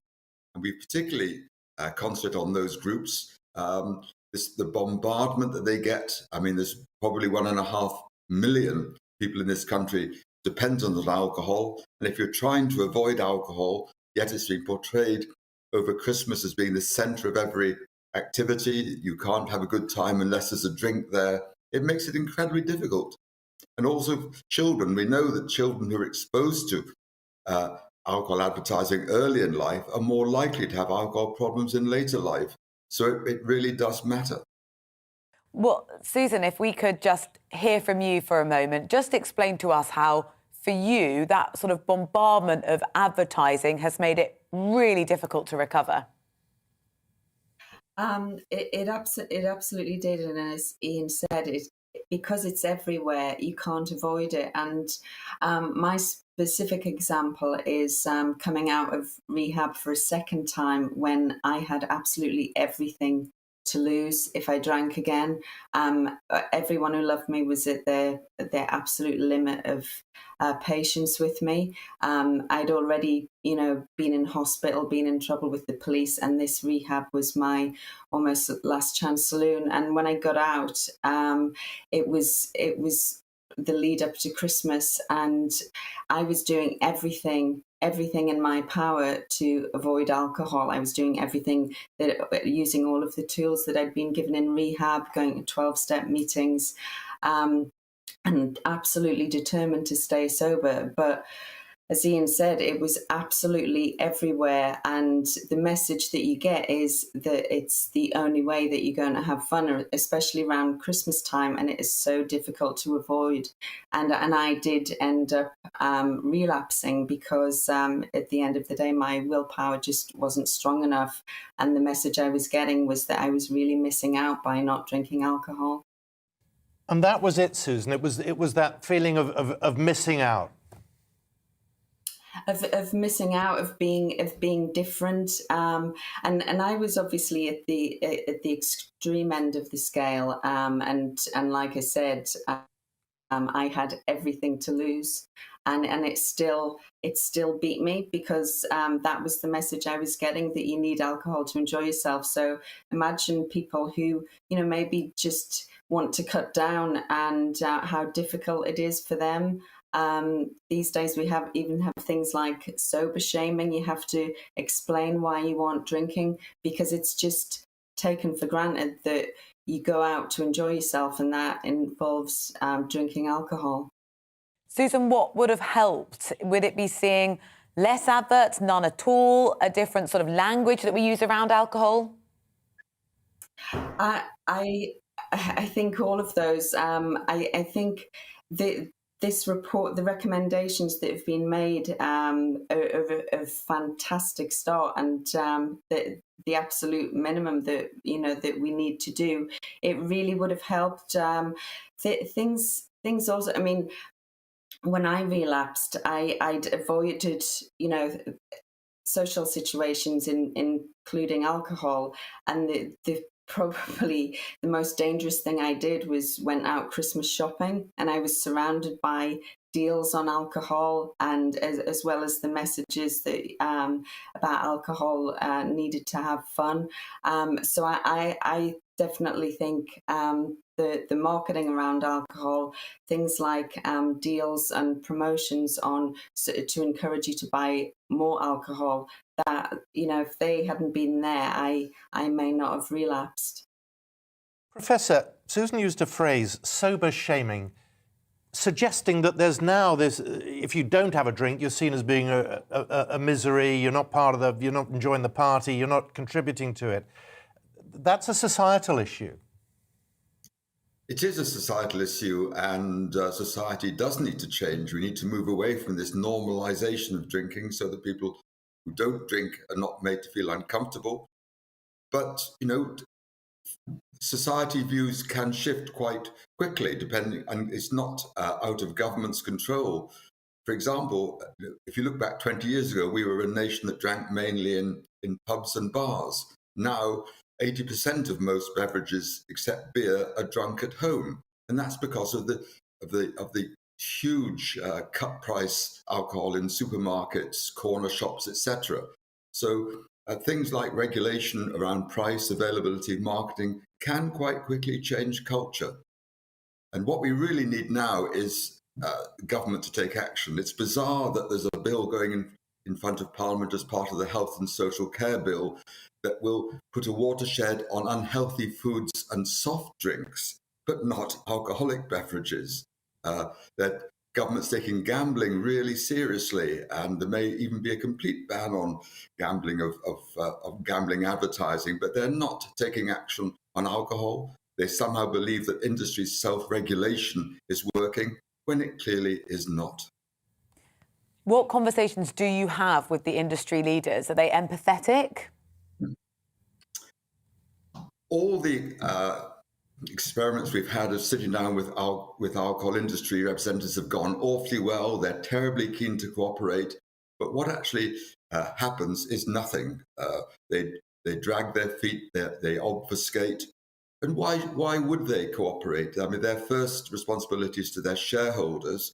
So I really blame government for being influenced by the drinks industry and not standing up and putting health first. This is costing the country some £25 billion a year, much more than comes in from duty from alcohol. So the harm, whether it's health harm, whether it's the crime and disorder, whether it's absenteeism from work, etc., this adds up to a huge sum. And we're not trying to ban alcohol, we're just trying to readjust our troubled relationship with alcohol in this country. And Susan, in the meantime, we enter a period, a season, where everybody's intent on having fun. For you, you must be dreading this. I'm quite lucky now in that alcohol doesn't enter my thoughts anymore because of the treatment that I had. But when I was trying to stay sober 8 years ago, for example, Christmas is a time that people like me dread. I get emails every day from people who want advice on just how to get through it without relapsing. It really is a tricky time for anyone who struggles with alcohol. Susan Laurie, thank you very much for being so open with us this morning, and Professor Sir Ian Gilmore, Chair of the Alcohol Alliance. Thank you both very much this morning. It's 25 minutes to 8. Coming up here on the programme, our North East of England reporter Rachel Sweeney is showing us how Northerners are coping as they're attempting to overcome the damage and difficulties caused by Storm Arwen. That's next.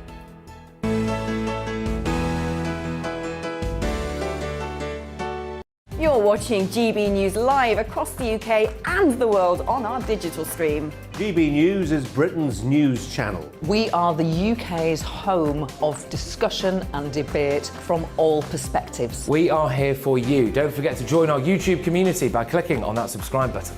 And if you want the GB News app, you can click and catch up on programmes anytime. We love to hear from you, so email us. gbviews@gbnews.uk. Thanks for being part of the GB News family. My name is Andrew Doyle. Join me every Sunday evening at 7 p.m. for Free Speech Nation. This is a show where we address current affairs and news stories of the week with the help of two wonderful comedian panellists. I brought in comics because I want to give it a lighter edge, and also they work for less. See you there.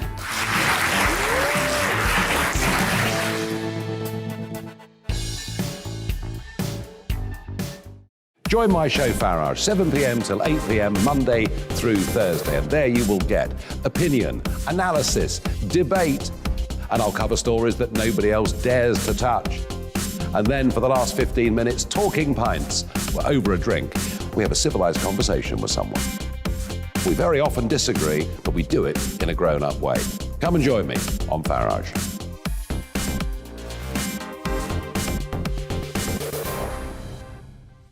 I'm Colin Brazier. I've reported from more than 70 countries around the world, covered wars from Afghanistan to Iraq, from Lebanon to the Balkans. I'm trying to bring that experience, that feel for events, to the studio. And something else, I'm ready to give an opinion. Today's stories with a spark. Brazier from 8 p.m. weekdays on GB News.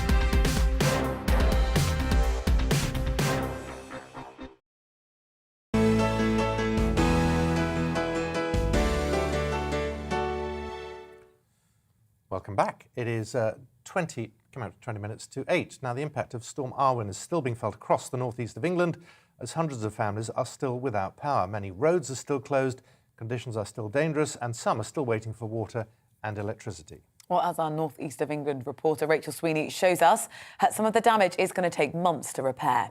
Rachel. Each morning, people across the northeast of England are assessing the colossal destruction caused by the storm that ripped through our region. There's distress, disbelief and doubt over whether some damage can be repaired. Alnwick Town Juniors Football Club is a registered charity. The site is used by 1,000 people every week, and now the premises has lost its entire roof. This £1.1 million facility was 6 years in the making, torn apart in just a few hours. You know, expected it to be maybe a few of the big steel roof sheets maybe flying around. And then when we came up here, realised the entire roof was gone, came around the corner here, realised it was on the pitch, and, you know, and then when we went in the building, it was, you know, that was the worst because we knew, you know, the extent of the damage at that point. How did you feel when you saw it? Oh, just gutted. Obviously, all the time and effort that's gone into it. We had a 2-year delay with COVID in opening the building as well, and yeah, it was just heart-wrenching, really. But you know, it's just one of those things that we need to kind of pick up the pieces literally, and you know, everyone will pull together in the local community and the club, and we'll get it sorted.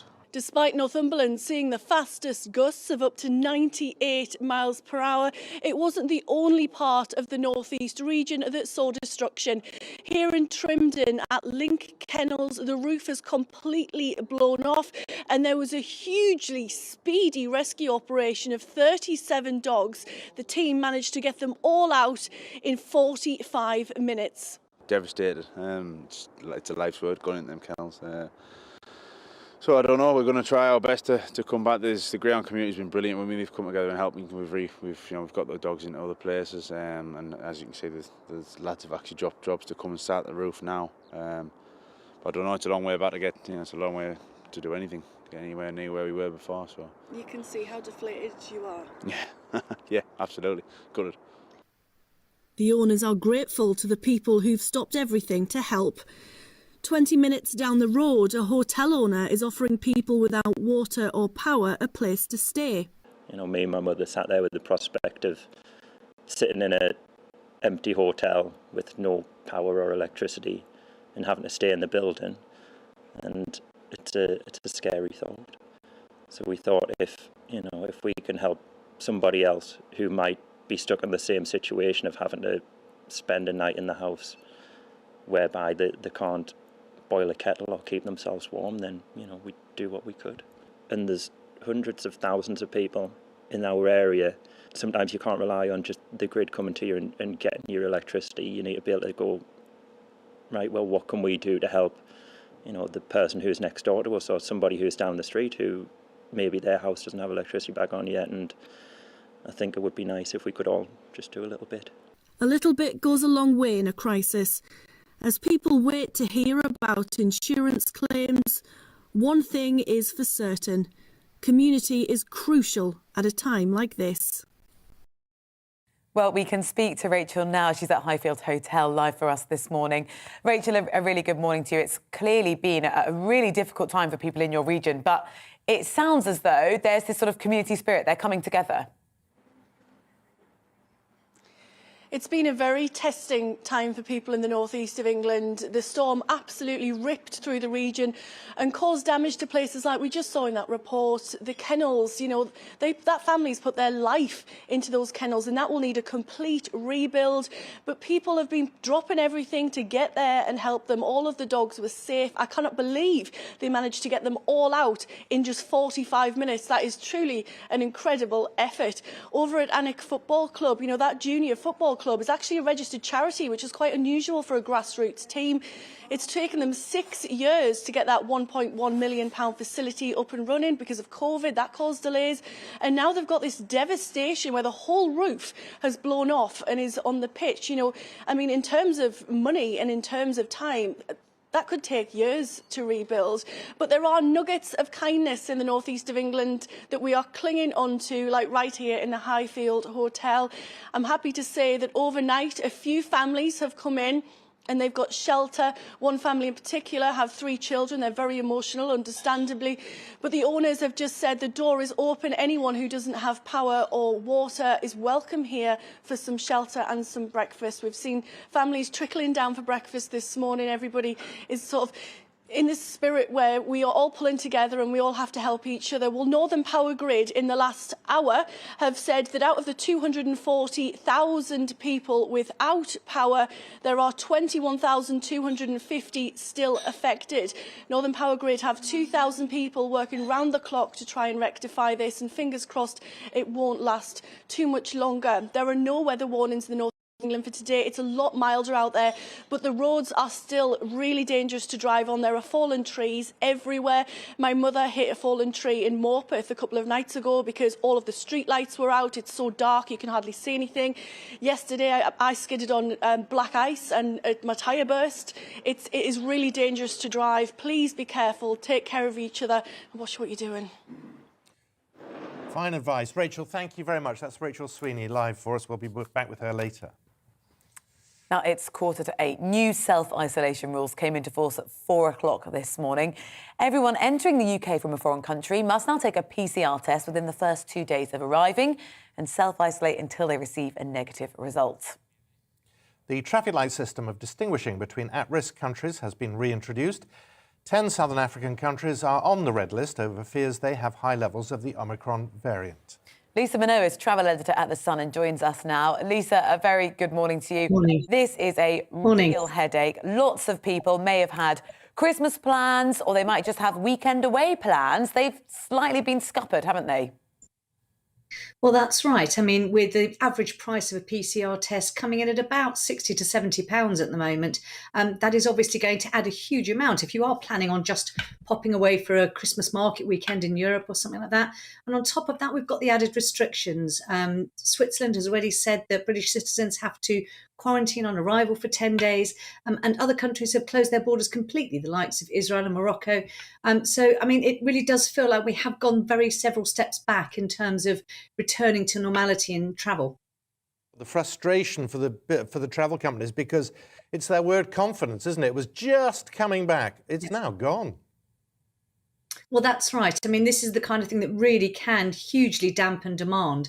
Anything where people feel that they just don't know what's going to happen, whether or not they will be able to take their holiday, it does mean that instantly people sort of stop and pause and don't make any more bookings. And this is always the sort of leaner time of year for the travel industry. Yes, you've got Christmas. A lot of people would tend to travel over Christmas, but it's not the time of the year where the travel industry makes the most of its money. And when it's only just starting to get going again after 2 years where they virtually were at a standstill, it really couldn't have come at a worse time. Some travel firms seem to be reintroducing the sort of flexibility of moving your holiday or your flight rather than, just letting people cancel it straight away, because I guess they want people to avoid doing that. Well, that's right. Yes. I mean, you are seeing flexible policies being put in place again. And the likes of EasyJet and TUI have both come out with those in recent days. And it's always best not to actually just physically cancel your own plans if you've already booked and paid for it, because if the holiday still goes ahead, you'll find it very difficult to get your money back. It's always best to wait and see. And, if the airline or the tour operator has to cancel the trip for any reason, then you will get your money back, especially only if, I say, with holidays, it's going to be at or protected package holidays. But obviously, if an airline cancels a flight, you are then entitled to a refund as well. So never cancel yourself. Wait to see what happens. We always have to remember this. It's not just about holidays. For some people, it's about reuniting families who haven't seen each other for months and months.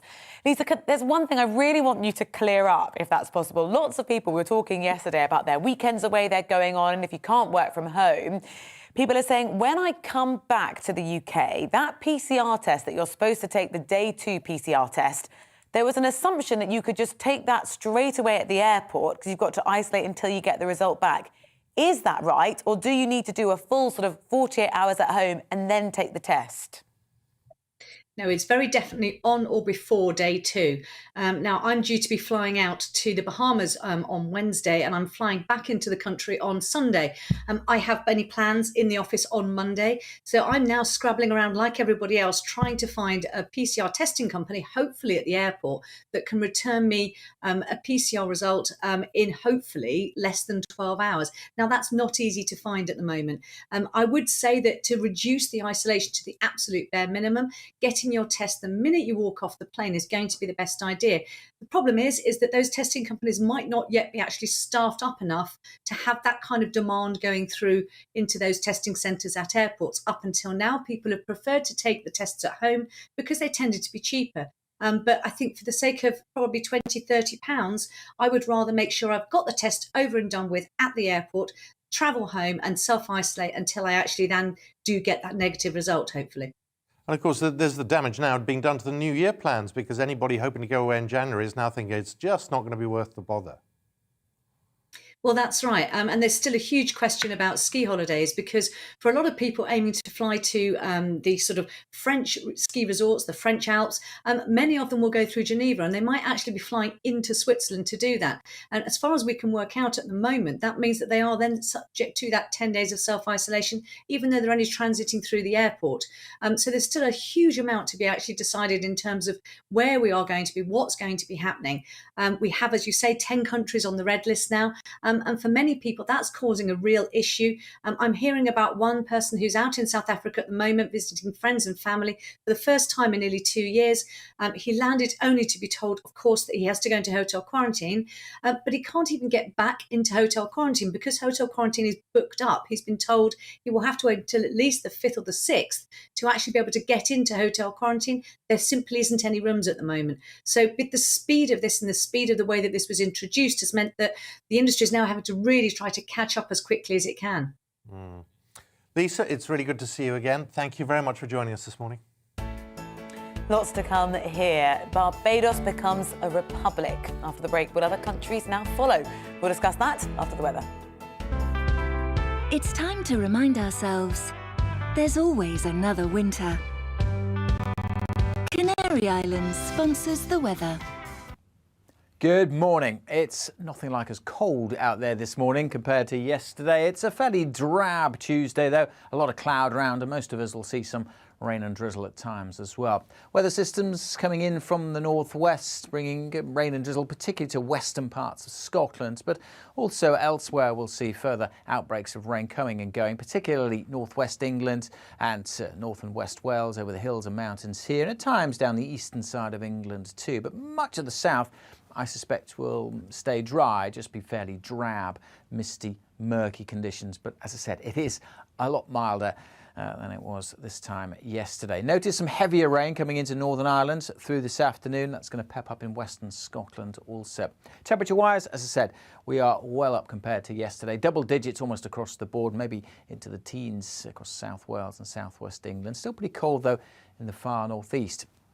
The wet weather does pep up, though, later on, and it turns into a very soggy evening across Scotland. The winds will also start to strengthen once more, and there'll be a band of rain whizzing across England and Wales. That'll turn pretty heavy for a time, but it shouldn't last too long, moving through, and then temperatures will fall away later in the night, well down into single figures once more. So a colder feel to Wednesday, a mix of sunshine and showers, so a brighter day with some sunny spells, but most places seeing some showers, particularly northern Scotland, where they will be turning more wintry again with snow down to low levels by the end of tomorrow. Rain showers largely elsewhere, and as I said, there'll be some brighter spells in between, a bit of sunshine, but a cold wind picking up once more, particularly noticeable on western coasts, 5, 6, 7 degrees. Add on that wind, it will feel colder. Thursday will be a cold, but largely fine and sunny day before the potential for more wet weather comes in during Friday and Saturday. So the weather chopping and changing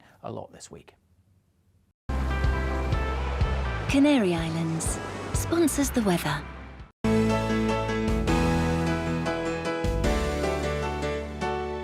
You're watching GB News live across the UK and the world on our digital stream. GB News is Britain's news channel. We are the UK's home of discussion and debate from all perspectives. We are here for you. Don't forget to join our YouTube community by clicking on that subscribe button.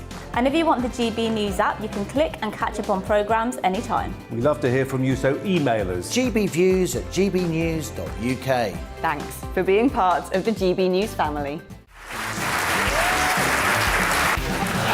My name is Andrew Doyle. Join me every Sunday evening at 7 p.m. for Free Speech Nation. This is a show where we address current affairs and news stories of the week with the help of two wonderful comedian panellists. I brought in comics because I want to give it a lighter edge, and also they work for less. See you there.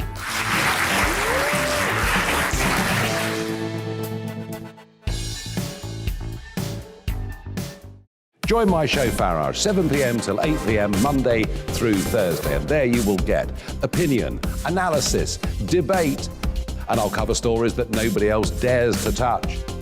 And then for the last 15 minutes, talking pints. We're over a drink.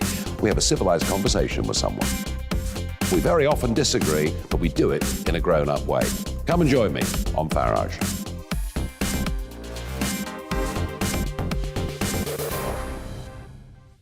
I'm Colin Brazier.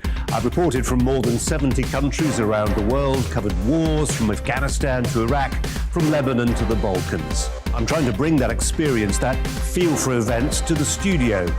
And something else, I'm ready to give an opinion. Today's stories with a spark. Brazier from 8 p.m. weekdays on GB News.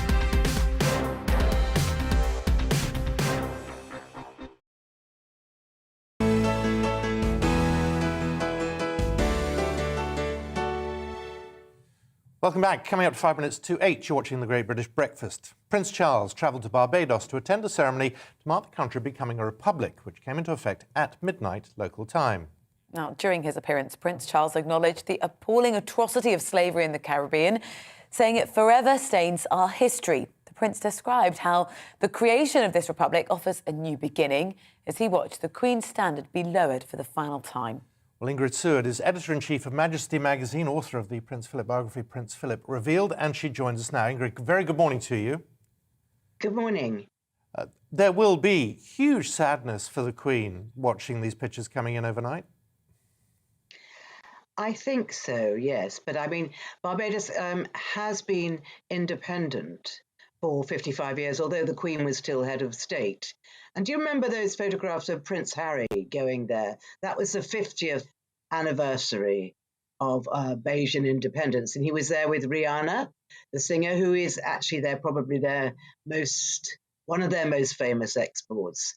So there's been a very good relationship with Barbados, despite the history which has tainted it, especially now, because it was the center of slavery, because there were these huge sugar plantations there, and Barbados was the first island sort of en route from West Africa, and it was the first landfall. So that's where a lot of the slaves ended up in dire conditions, and it has tainted the history, which is one of the reasons that I feel that it is right for them to break from the crown now. Why do you think had those words, sort of recognising the history? Well, I think it's because in this current climate, everyone is talking about slavery and talking about being ashamed of some of our past history, and we have to acknowledge that.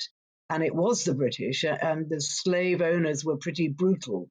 I mean, the whole island then, the economy was sugar and rum, obviously. I'm sure you've been there. And it was completely staffed by slaves. And I think we are ashamed of that history, as Prince Charles pointed out last night. What will this mean for other countries? How many other countries are there that are in a similar position with the Queen as the head of state, who may be thinking now is time to move on? Well, I think that's quite possible. But I think the Queen is utterly happy about that situation. She's sad, but she is not upset. She understands that it is time to move on. And if people want to break and make themselves free from the crown and have a president, which they have now, they have Sandra Mason, who is a very, very popular. But the sad thing, I think, is it wasn't a vote by the people, it was a vote by the government. So the people of Barbados, they love the Queen. And it used to be called Little England. The island is very English in its way. But it wasn't a referendum like we had here. It was a decision by the government. But it probably is time, and it's a way forward. How do you see the Commonwealth in the next few years? It's difficult to say. I think but I think the Commonwealth is right behind the Prince of Wales. But there's certainly nothing will change as long as the Queen is still with us. The Commonwealth will remain exactly as it is. And they have said that when she goes, they will be behind her son. We saw in Prince Charles a dignified speech. There is a real sense of the future of the monarchy coming through now, isn't there? Yes, I think Prince Charles feels that he's absolutely got to be taken seriously. He is very, very good at giving speeches and lectures, and he gives speeches all the time. And he is the right man for the job. Of that, I'm absolutely certain. And he works very, very hard. And, this is literally a whistle-stop tour. I mean, he comes back tonight and then gets on with his normal life. So he's putting a lot of work into a very short space of time. Ingrid, always good to see you. Ingrid Seward, thank you very much. Thank you. This morning. Nice to see you. It does feel like changing of the guard a little bit in terms of, those royal responsibilities. Yes, and I've been to Barbados a few times, and particularly the older generation are very actually proud of their links with the UK, and I think there is a generational split too, but it's obviously the future, and they've made a brave move. Don't go anywhere. You're with The Great British Breakfast with Simon and myself, Rosie.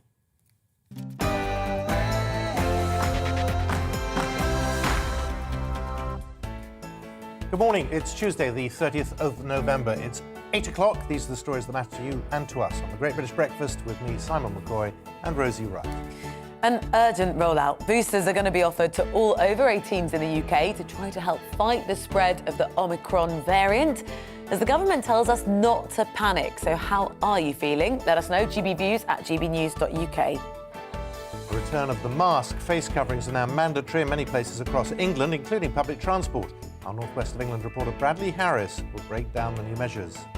France and the UK are going to resume talks on tackling the Channel migrant crisis as Paris backtracks on its refusal to negotiate. Is this really a breakthrough? Labour reshuffle. Sir Keir Starmer appoints Yvette Cooper as Shadow Home Secretary. But was the Deputy Leader Angela Rayner kept in the dark? Barbados becomes a republic and says goodbye to the Queen as their head of state. Will other countries now follow?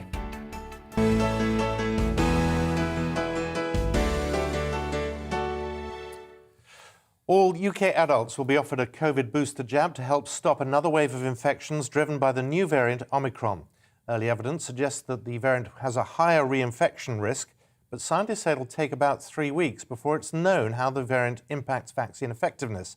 Until then, England's Deputy Chief Medical Officer, Professor Jonathan Van Tam, says vaccine boosting is the thing we can do most easily while we wait for the science mist to clear. Meanwhile, the government's introduced new self-isolation rules and made face coverings mandatory for visiting shops and riding public transport in England as of 4 o'clock this morning. Well, Jamie Jenkins is an independent statistician and joins us now. Thank you very much for speaking to us. Now, the problem is trying to work out how far this variant has spread is pretty difficult to do. No, indeed. And I think the government have been criticised in the past. If you remember the first wave where we didn't lock down our borders, and then you had the Indian variant, which got renamed into the Delta variant. So I think they've moved fast, but I suppose they're damned if they do and damned if they don't, because some of the health officials in South Africa are saying this is a massive overreaction. But it's still early days with regards to the Omni variant. So I think that they've obviously acted to try and tighten up the borders. But as you can see, the cases are already in the country. I think the important thing, I think you're just saying that they're saying to the public not to panic. But I think the way some of the reporting of this variant being potentially one of the most deadliest we've ever seen. I think only time will tell with that. But I think, next few weeks will be important. So I think the government have acted, try and close the borders, but I think we've got to be careful not to overreact. Yeah, and we've got to look at the statistics on the different factors. It's all very well saying it's much more infectious, more transmissible than the others. But if in that act you're not as ill as you are with others, that's a positive thing. And if it doesn't kill you, also that's a positive thing, clearly. Yeah, indeed, Simon. And if you've to track pandemics over the centuries, that tends to be what happens, is that because the virus needs to survive itself. So obviously there's no benefit to the virus by killing everybody. So they tend to become more transmissible and less deadly, which obviously would be a good thing if that's the case with this new variant. They're obviously talking about rolling out the booster vaccines to everybody. But I suppose some of the kind of messaging from the government has been that they're not sure if they keep saying that they're not sure if the vaccine would work with this variant. So kind of rolling out boosters for all does seem to be a bit of a strange policy to tackle that one. They would argue, obviously, that it's to kind of reduce the current variant that's going on. But I think the more important statistics at the moment, whilst the headlines are all about this new variant, is we are continuing to see patients in hospital falling across the country, and they're 56% lower than this time last year, and patients in critical care coming down as well. So all the signs and the stats are pretty positive. We're so overwhelmed with data in terms of trying to track this pandemic and where the cases are, hospitalisations, deaths. For you, which do you think are the most important pieces of information? Yeah, I think it's going to be the hospitalisations. But the problem you're going to get is that if you go before the pandemic, you'd always see headlines of the NHS being overrun and ambulances stuck outside. So with a pandemic on top, and remember, this is significantly lower than this time last year. That in part is because of the kind of the vaccine rollout. The boosters now, if we just talk slightly about those, they are seeing cases come down in older people with the booster rollout. And that's a positive thing, because it tends to be the older people who would end up in hospital and sadly dying, because we still know that this is a virus that 90% of all the deaths, even now, are still in people aged over 60. So the booster rollout's helping there. My concern, I think, with the booster rollout is I've just recently had COVID myself. I've had 2 jabs. Do I need a booster? Literally only 2 weeks ago, recovered. Very mild illness for me. And there's 29 million people in the country now who potentially might become unvaccinated by the government's definition. And we do have these vaccine passes in some parts of the UK. Will it affect them if they don't want to have the booster? And we do know, as we go through this pandemic, it tends to be people who are more vulnerable and elderly who are the most at risk to going into hospital. So rolling out of vaccines to everybody, it's not what we've done for the flu in the past. Is it a disproportionate response? Is my kind of point on that. Yeah, and the frustration about where we are is we just got to the point where those that had all 3 jabs, they've done everything asked of them and are thinking, I'm going to take the risks now as they come. We've just got to live with this disease. What has happened in the last 72 hours is we're being taken into another level. And frankly, a lot of people are not prepared to go that extra mile. No, Simon, and you've seen yesterday the First Ministers in Scotland and Wales have written to the Prime Minister asking for potential financial support if they need to go beyond kind of the current restrictions that are in place, i.e. closing businesses and potentially going into another national lockdown. Now, I think everybody was promised that the vaccine rollout would mean kind of the end to those dark days of going into these lockdowns. And they've brought masks back in England at the moment. They've been in force in Scotland and Wales, and the rates haven't been much different between the 3 countries when you look at it over the last few months since July when the kind of the policies changed. So I think people are getting frustrated because they were told the vaccine rollout would be kind of the end of this. It's a pandemic. We're not quite sure what's around the corner, but I think this new variant, there's a lot of panic about it, but I would treat kind of some of that panic with a bit of caution. People in South Africa are saying at the moment it's looking like a mild illness. And these vaccine passports themselves, they've found the new variant in Botswana in people who are vaccinated. So even having a vaccine isn't bomb-proof in terms of stopping you catching these things. Well, it's really good to talk to you, Jamie. Thank you very much for your time this morning. That's Jamie Jenkins. Now it's 7 minutes past 8. Let's give you an overview of what else is happening today. More than half of people left without power after Storm Arwen battered the UK have now had their supplies restored. But the Energy Networks Association says about 66,000 properties will spend a fourth night without electricity. Boris Johnson tweeted saying his thoughts are with those continuing to face disruption. Dramatic video of what appears to be an F-35 jet crashing off the Royal Navy aircraft carrier HMS Queen Elizabeth has been posted on social media. The footage, which has been shared on Twitter, appears to show a pilot ejecting as the £100 million aircraft just falls into the sea. A UK F-35 jet crashed soon after takeoff earlier this month, while the carrier was conducting flying operations in the Mediterranean. We reached out to the MOD and they released this statement. They said, "We are aware of a video circulating online. It's too soon to comment on the potential causes of this incident. The recovery efforts are ongoing and the Defence Accident Investigation Branch will report back their preliminary findings in due course." Now, Twitter co-founder Jack Dorsey is stepping down as chief executive of the company. He's going to be replaced by the current chief technical officer, Parag Agrawal. Mr. Dorsey, who co-founded the company in 2006, wrote in a statement, "It is finally time for me to leave," adding that the company was ready to move on. In the sports news, Lionel Messi has won a record 7th men's Ballon d'Or in Paris. He now has 2 more than his great rival Cristiano Ronaldo, who has 5. It comes as the Argentinian claimed a maiden Copa America title with his country in the last 12 months. The 34-year-old also helped Barcelona win the Copa del Rey before moving to Paris Saint-Germain in the summer. Now, today, Scots across the UK will be celebrating St Andrew's Day. The festivities, which take place on the 30th of November every year, is a day to celebrate its patron St Andrew the Apostle and one of Jesus' disciples. The Scottish Government declared it a bank holiday in 2006 as a way of commemorating the patron saint who symbolises Scottish history and culture.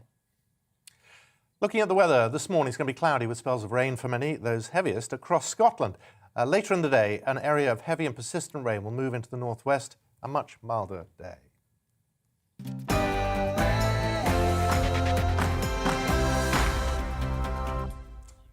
It's going up to 10 minutes past 8. Now, Brits who fail to wear a mask in shops or on public transport face a maximum fine of £6,400 from today. So your commute might look a little bit different. Penalties of £200 will be handed to people in England who don't wear a face covering under new government rules to help stop the spread of the new Omicron COVID variant. Our GB News Northwest reporter Bradley Harris is live for us this morning at the Bolton Bus Interchange in Greater Manchester. Bradley, this kicked in at 4 o'clock this morning, so what's changed? It did, Simon. It kicked in at 4 a.m. this morning. Mandatory face coverings are once again being introduced today in England.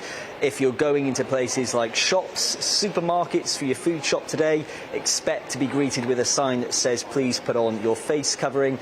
Similarly, here in Bolton Interchange bus station, bus stations, trams, trains, all forms of public transport in England, you will have to wear a face covering. Of course, unless you are exempt, you will have to wear face covering from today onwards. This is, of course, because of the Omicron variant that scientists are still trying to work out exactly what effect it's going to have on people's day-to-day lives and what impact it will have on the coronavirus vaccine. It's not the only new measure, though. There's other measures in place, such as pupils in secondary schools. They are being strongly advised, not mandatory, but strongly advised that they have to wear a face covering in communal areas. That advice does extend to staff and visitors to wear a face covering in all schools in England. Also, if you are travelling to England internationally and you arrive into an airport, you will be expected to take a PCR test and then self-isolate until you receive a negative result. Likewise, if you are in contact with the virus and you do have a case of the Omicron variant, Test and Trace from the NHS will be in contact with you and you will have to self-isolate for 10 days regardless of whether you were vaccinated or not. And of course we saw the big news yesterday as well with booster jabs now available for all adults over the age of 18 years old. And of course the second dose of the vaccine now being introduced for 12 to 15-year-olds. They are being offered that second dose now. And if you do have the second dose and you're waiting for your booster, Normally, you'd have to wait 6 months. That now has been shortened to 3 months. So those are the new measures. We know that in Wales, Scotland and Northern Ireland, face coverings in indoor settings have actually been introduced for quite some time. This is in England that they're being introduced, where you have to wear one in shops and on public transport from today. But let's bring in, if I may, Howard Hartley. Come on in, Howard. You are Transport for Greater Manchester's Head of Facilities Management. Thanks for joining us on GB News. I just want to ask, here we are in Bolton Interchange, a huge bus station on the day that face coverings are being introduced again. First of all, how are passengers reacting to it today? We've seen a positive response. We've seen people walk through the interchange now with face masks on, so I think people are taking it out there, that they realise the importance of making themselves safe and making other passengers safer. Yeah. But Howard, I do want to know, I saw a colleague of yours walking around with a box of face coverings as people come in, offering them a face covering before they get on their bus and onto their onward journey. How are you going to monitor this? If there's somebody, for instance, that doesn't really want to wear a face covering or refuses to, how will you monitor that? I think it's worth pointing out, actually, that even though we saw relaxation on face coverings, our stance on interchange and public transport is that we have been asking people to wear them throughout. So for us, it's about an education and information sharing. So we want people to wear face masks. So, as you say, we've got people walking around the interchange staff, handing out face masks, handing out sanitising products. We won't want to put our staff in a situation that's unsafe for them. So, obviously, health and safety of our staff is paramount.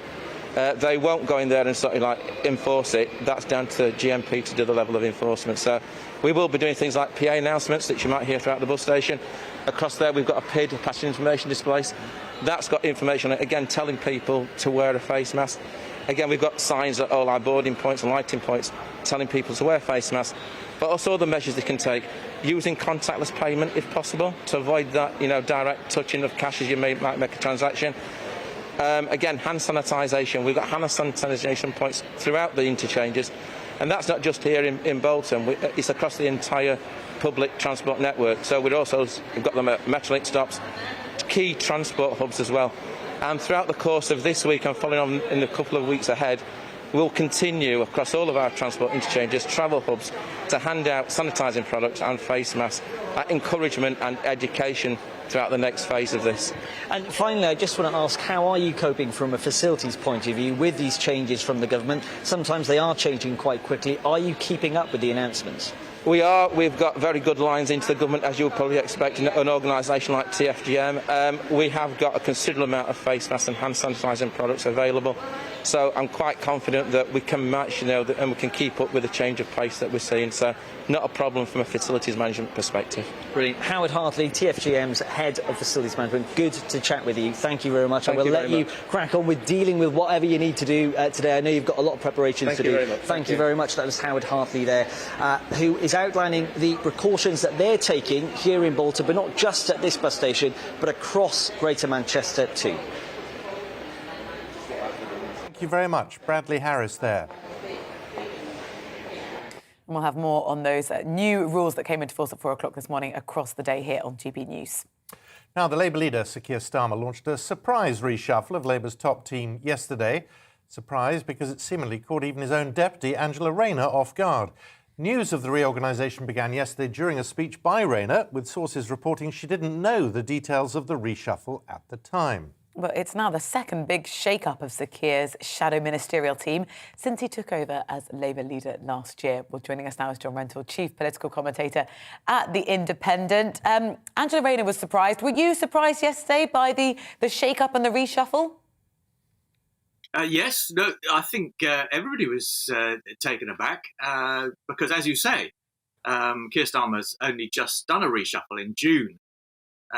Or was it May? May, June. Anyway, it was after the local elections. That went very badly because he tried to demote Angela Rayner, and she wasn't having any of it, and emerged with 3 titles. And he seems to have offended her again, which again is a surprise because it seemed as if the two of them were working rather better together on the attack on the Tories over MPs' second jobs. John, at 8:15 in the morning may not be where you want to be taken, but take us into the mind of Sir Keir Starmer. What do you make of this new front bench? Oh, well, I mean, a lot of the appointments make a lot of sense. I mean, there's some round pegs in round holes, like Lisa Nandy shadowing Michael Gove at the department, the laughingly named Levelling Up department. But I mean, at least Lisa Nandy is on her sort of home territory there as a Northern MP who's always made a big issue of the sort of regional disparities in this country. But I think the key appointment, obviously, is Yvette Cooper as Shadow Home Secretary, because there's a huge political opportunity, I think. I mean, to look at it really crudely, there's a huge political opportunity in the Channel Crossings issue, which Priti Patel has failed to get a grip of, and Nick Thomas Symonds, who's an excellent performer in the House of Commons, wasn't really cutting through on the media against Priti Patel on that issue. This is an opportunity, is it not, for Labour to start to cut through? We've had weeks of sleaze and talking about the Conservatives and a shaking up of the polls a bit. Yes, absolutely. And, that's what Keir Starmer's people are saying, is that the leader has renewed confidence and he's asserting his authority, he's stamping his authority on the party. And there's some pretty rich briefing and counter-briefing between Keir Starmer's office and Angela Rayner's, in which Keir Starmer is essentially putting her in her box and saying he's getting on with it, and reshuffling the team, and he hopes she'll pipe down a bit, which is unhelpful distraction. But I think he has ended up with a much stronger team. And as I say, I think I think the Channel Crossings issue is something where Priti Patel is now going to find it really difficult. I mean, Yvette Cooper went toe-to-toe with Theresa May when she was Home Secretary. I mean, she understands these issues, and she's extremely robust and good on the detail, and will give Priti Patel a really hard time. Yvette Cooper and others vociferous during the Remain campaign. Will that damage this reshuffle? Oh no! I mean, Yvette Cooper, to give her credit, representing a Leave seat, a Northern seat, was always quite cautious, I think, about opposing Brexit. I mean, that's Keir Starmer's problem. He was the figurehead of the second referendum campaign. And I think he's got that problem almost regardless of who else is in the shadow cabinet. I mean, it's interesting that Jenny Chapman, who used to be his political secretary, she's now in the House of Lords. She was up against Lord Frost in the House of Lords, but she's now been switched to opposing Steve Barclay. So I'm not quite sure who is the Labour Party's spokesperson on Brexit. John, thank you very much for speaking to us. Really appreciate your time this morning. Thanks, John. It is at 8:21. Coming up here, the Prime Minister's being urged by a group of MPs to fund research into the health impact of plastic waste. That's after the weather. It's time to remind ourselves there's always another winter. Canary Islands sponsors the weather.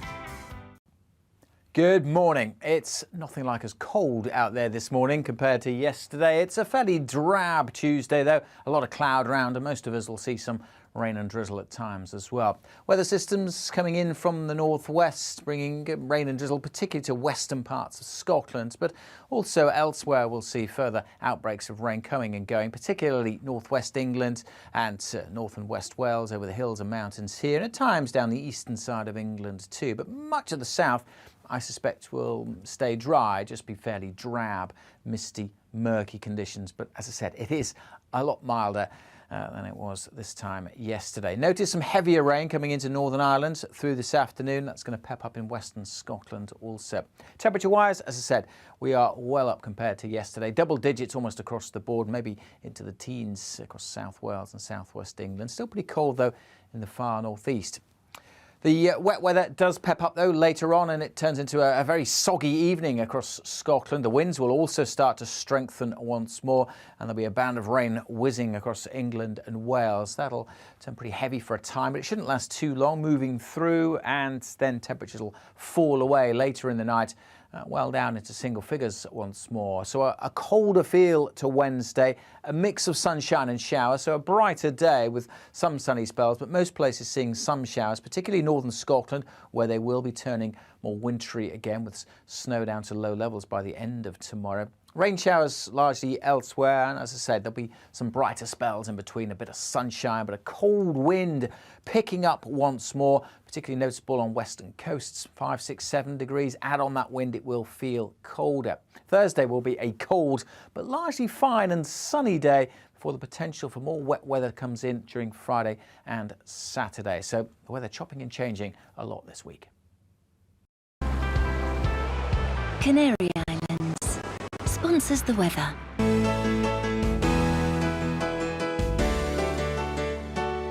You're watching GB News live across the UK and the world on our digital stream. GB News is Britain's news channel. We are the UK's home of discussion and debate from all perspectives. We are here for you. Don't forget to join our YouTube community by clicking on that subscribe button.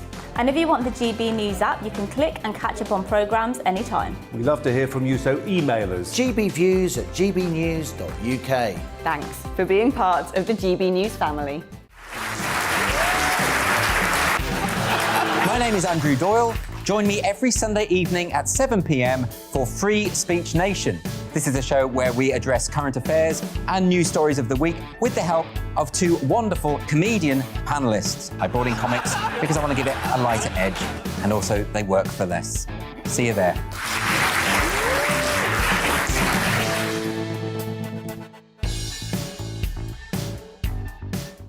Join my show Farage, 7 p.m. till 8 p.m. Monday through Thursday, and there you will get opinion, analysis, debate, and I'll cover stories that nobody else dares to touch.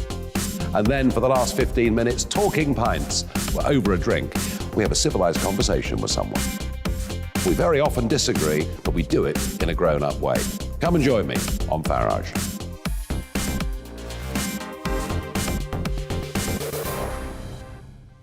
I'm Colin Brazier. I've reported from more than 70 countries around the world, covered wars from Afghanistan to Iraq, from Lebanon to the Balkans. I'm trying to bring that experience, that feel for events, to the studio. And something else, I'm ready to give an opinion. Today's stories with a spark. Brazier from 8 p.m. weekdays on GB News.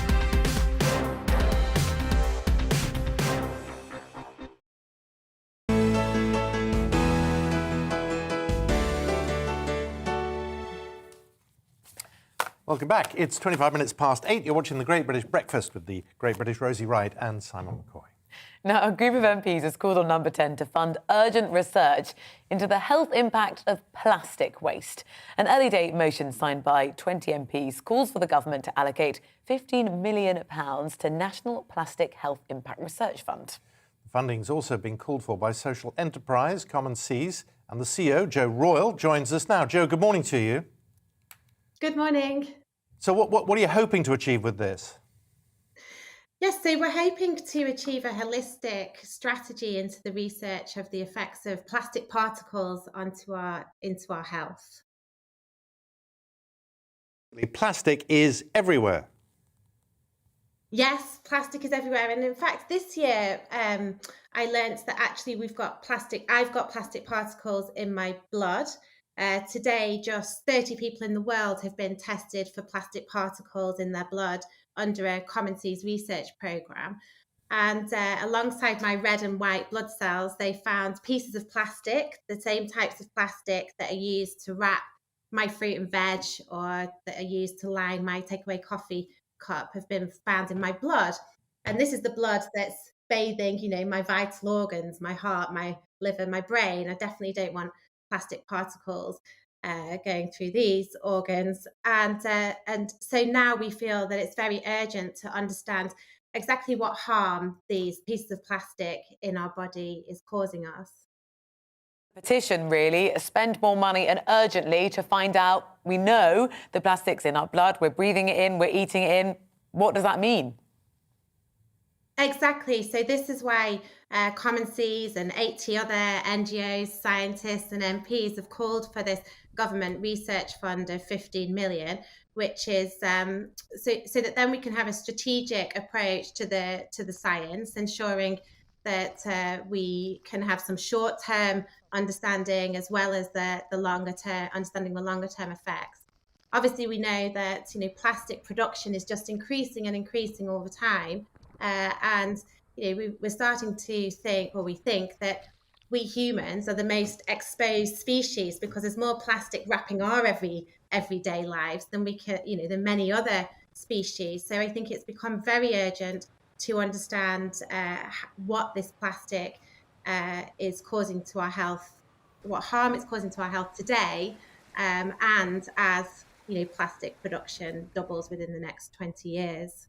Yeah, and without meaning to be trite in any way, but face masks, they are now doing the same as all the plastic rubbish we've seen over the last decades. Well, yes, of course they are, and we can use, and of course it's important to use face masks, and and as we've heard this morning, we should be definitely using them. But we can use face masks, made from non-plastic materials, which I would definitely prefer to use, because after finding plastic in my blood, I don't want to be having a plastic face mask and breathing in more particles. But yeah, better a face mask though, I think. Before we had sort of PPE sort of invade our lives in this way, it did seem that there is a societal shift, and it's been helped by, series like Blue Planet, against plastic. To what extent do you think that is making a difference? Yes, I think the UK and UK NGOs have really done an excellent job, and at moving us, moving the awareness of the fact that we need to use less plastic, we need to produce less plastic. Unfortunately, COVID has sent us in the wrong direction there. But that's why I think this fund, £15 million government research fund, is a great opportunity for the UK government to have to follow up on actually delivering understanding, which we can use that evidence to then drive new policy on the way that we make, use and dispose of plastic. OK, Jo, thank you very much. That's Jo Roller from Bristol. Thank you very much. Now, all UK adults are going to be offered a COVID booster jab to help stop another wave of infections. The government is hoping, at least, driven by the new variant Omicron. Early evidence suggests that the variant has a high reinfection risk, but scientists say it's going to take about 3 weeks before it's known how the variant actually has an impact on vaccine effectiveness. Until then, England's Deputy Chief Medical Officer, Professor Jonathan Van Tam, says vaccine boosting is the thing we can do most easily while we wait for the science mist to clear. Dr. Andrew Preston is a microbiologist at the University of Bath and joins us now. Dr. Preston, good morning to you. Good morning. That wretched science mist. Oh, what do you mean exactly? Well, we're in that position where, once again, we're waiting for the science to help us find out what's actually going on. Absolutely. But again, sort of 2 to 3 weeks after the recognition that this variant's in existence, it is still pretty quick. And that's testament to, obviously, we've developed a whole suite of assays over the last sort of 2 years that enable us now to move this variant into the lab and at least get our first look as to the likely effect of the changes that have happened in Omicron and what that means for the ability of a sort of vaccine-mediated antibodies to recognise it, I guess. So, yeah, 2 weeks of uncertainty, but I think the picture will start to emerge sort of during that time. The difficulty, and what I was trying to get at, is that mist is caused as much by the science and the scientists. We're confused because we've got the scientists who discovered the Omicron variant in South Africa saying, look, the symptoms so far are only mild, doesn't seem to be any reason to panic, and yet there are plenty of scientists who seem to be saying we need to panic. Well, that's because there are distinct differences between the populations in South Africa and this country. South Africa has a much younger population. The outbreak was initially really noticed amongst students there. And we've seen that the UK has been hit particularly hard in terms of deaths and severe disease during the first few waves of the pandemic. So there are clear differences between the UK population, the South Africa populations, plus environmental differences, population density. So there's plenty of reasons why there may be some differences between the effect of Omicron here and compared to what they're seeing in early. And it's still very early days. We know that from the time where you start to see an uptick in infections, there is a lag between that sort of showing through in hospital admissions and unfortunately deaths. So it's still early days yet. Yeah, we know at this point there's only a handful of these cases confirmed in the UK, but the main consensus is that only scratches the surface of how far that variant has already spread here. Could it become like the Delta variant, where it becomes the predominant one in the United Kingdom?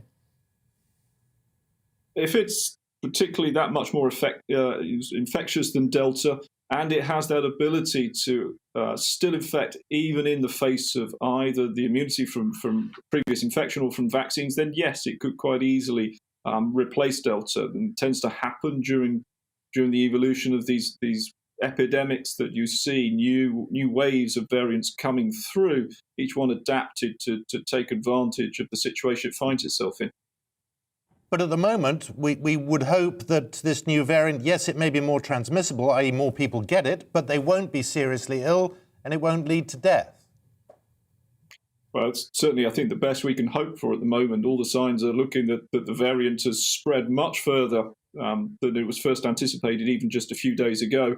And I think we've seen over the last 2 years, if you get a highly infectious variant, it's remarkably difficult to stop it from spreading. So I think the best hope, and yes, there are some promising signs coming out of South Africa. They have seen a surge of infections without necessarily an uptick in their severe cases. So I think that's probably as good as we can hope for, and that it's not much more virulent, and that, of course, the boosting that we're about to undertake in this country is sufficient to compensate for any mismatch between the vaccine and Omicron. I mean, you never want to wish illness on anyone, but some people are saying actually this could be a real positive if lots of people got a more mild version of coronavirus. Yeah, so there is the effect of natural boosting. Again, I think we were well on the way to that, even with Delta, given the high numbers of cases that we're seeing. So, it wasn't going to be too much longer before all of the cases that we were seeing in the UK were down to either reinfections or vaccine breakthroughs. And of course, in both cases, we were seeing that the consequences of such infections were remarkably mild compared to infections in the unvaccinated. So whether that can, I think we were well on the way to that with Delta. So actually, I think it just adds to the confusion and the uncertainty to now be, facing that situation with a new variant about which we know much less. Hope for the best, but plan for the worst. Absolutely, and certainly the booster program is doing exactly that. I think it's a tacit acknowledgement that the variant is already here, a tacit acknowledgement that it's going to spread regardless of the mitigations we try to put in place, because the only thing that would stop that is a full-on, very, very harsh lockdown. I don't think anyone has the appetite for that. So therefore, we turn to immunity in the form of vaccination and boosters to try and guard against an uptick. Dr. Andrew Preston, it's always good to see you, and thank you very much for your time this morning. My pleasure. That is 25 to 9. Coming up here on the programme, our North East of England reporter, Rachel Sweeney, is giving us a bit of an insight into the northern mentality as they're attempting to overcome the damage and difficulties caused by Storm Arwen. That's after this.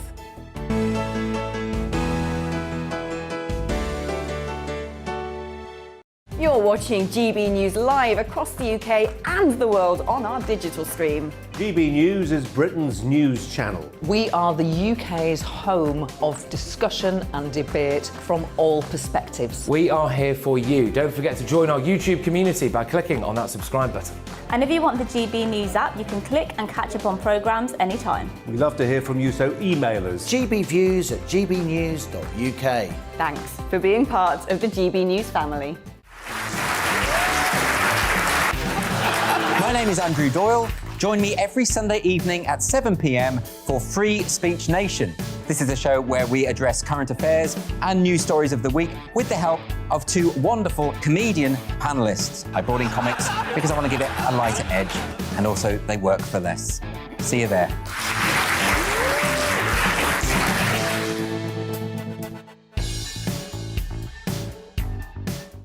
Join my show Farage, 7 p.m. till 8 p.m. Monday through Thursday, and there you will get opinion, analysis, debate, and I'll cover stories that nobody else dares to touch. And then for the last 15 minutes, talking pints. We're over a drink. We have a civilised conversation with someone. We very often disagree, but we do it in a grown-up way. Come and join me on Farage.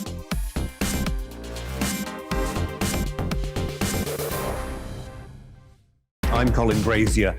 I've reported from more than 70 countries around the world, covered wars from Afghanistan to Iraq, from Lebanon to the Balkans. I'm trying to bring that experience, that feel for events, to the studio. And something else, I'm ready to give an opinion. Today's stories with a spark. Brazier from 8 p.m. weekdays on GB News.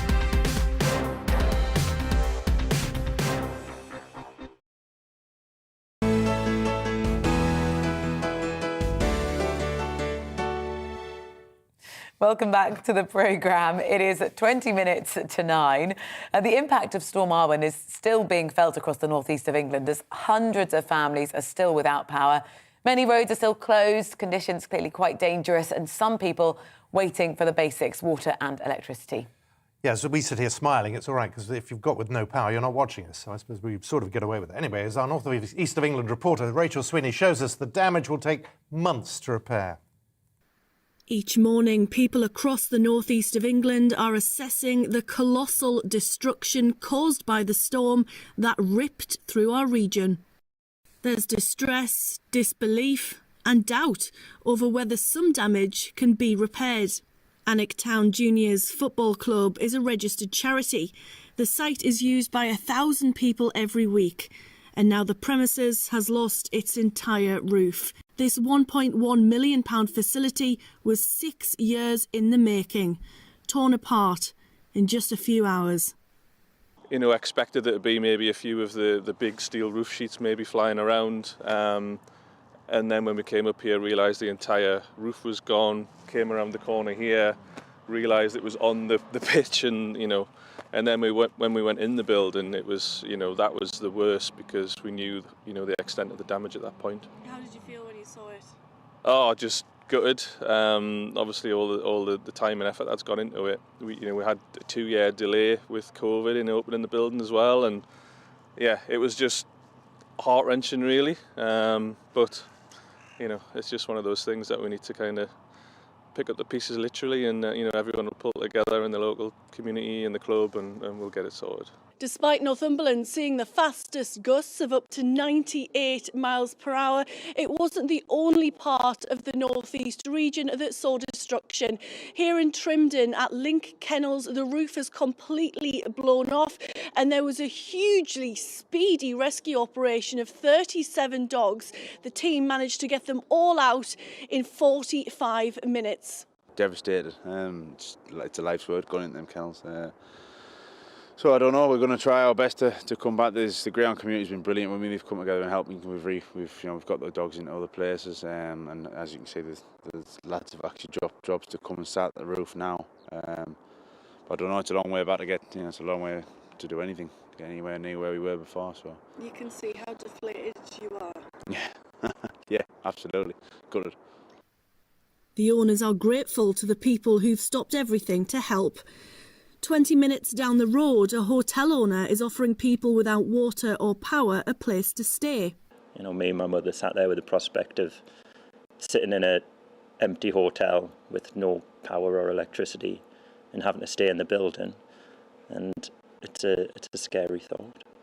So we thought, if we can help somebody else who might be stuck in the same situation of having to spend a night in the house whereby they can't boil a kettle or keep themselves warm, then, you know, we do what we could. And there's hundreds of thousands of people in our area. Sometimes you can't rely on just the grid coming to you and getting your electricity. You need to be able to go, right, well, what can we do to help, you know, the person who's next door to us, or somebody who's down the street who maybe their house doesn't have electricity back on yet. And I think it would be nice if we could all just do a little bit. A little bit goes a long way in a crisis. As people wait to hear about insurance claims, one thing is for certain: Community is crucial at a time like this.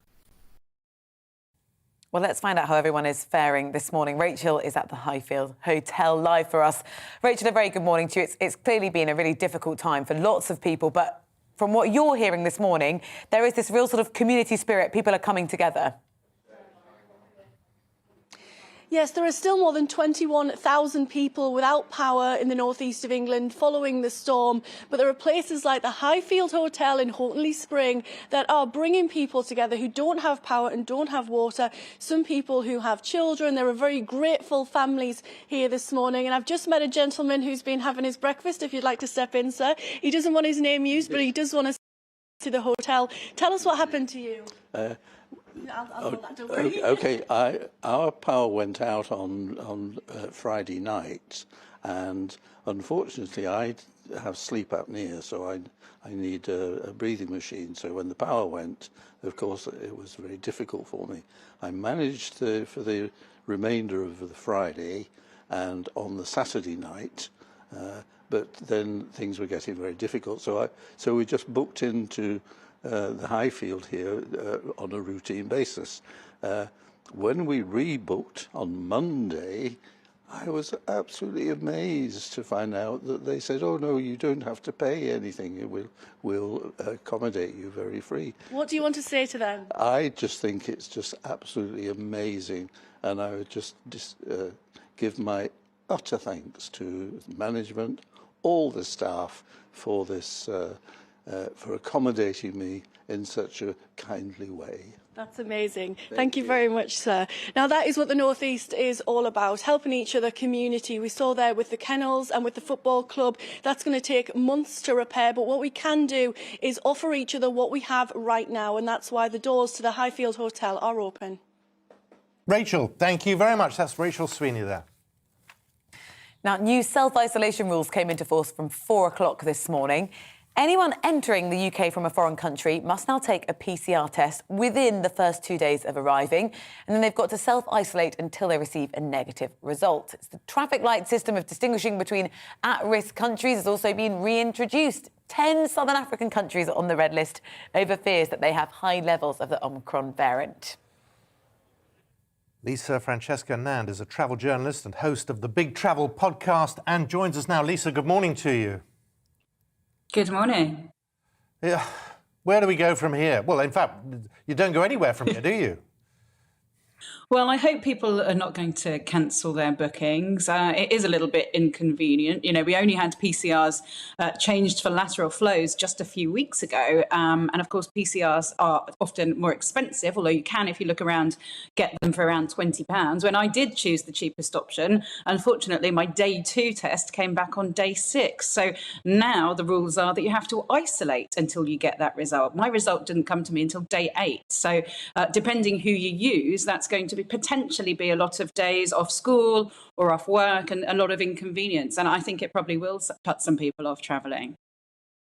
Biggest things is actually, I think, less the PCR test, but the concern that if you come into contact with someone who's had this variant, that you have to self-isolate as well. And lots of people were getting notifications because they were on a plane with someone who then tested positive, and then they had to do the self-isolation as well. It's not just about the PCR test in terms of rules changing and people being nervous about whether they can go away. I think that's been it all along. It's the anticipation of things going wrong. Do you remember at one point we had you had to test negative before you got on the plane home? And that was freaking a lot of people out because you don't want to be stuck in Spain or some foreign country for 10 days. So no, there is that concern. And I think it does put a lot of people off. And, you know, just unfortunately, the travel industry were just thinking, OK, we've got a season here. People can go home and see their friends and family.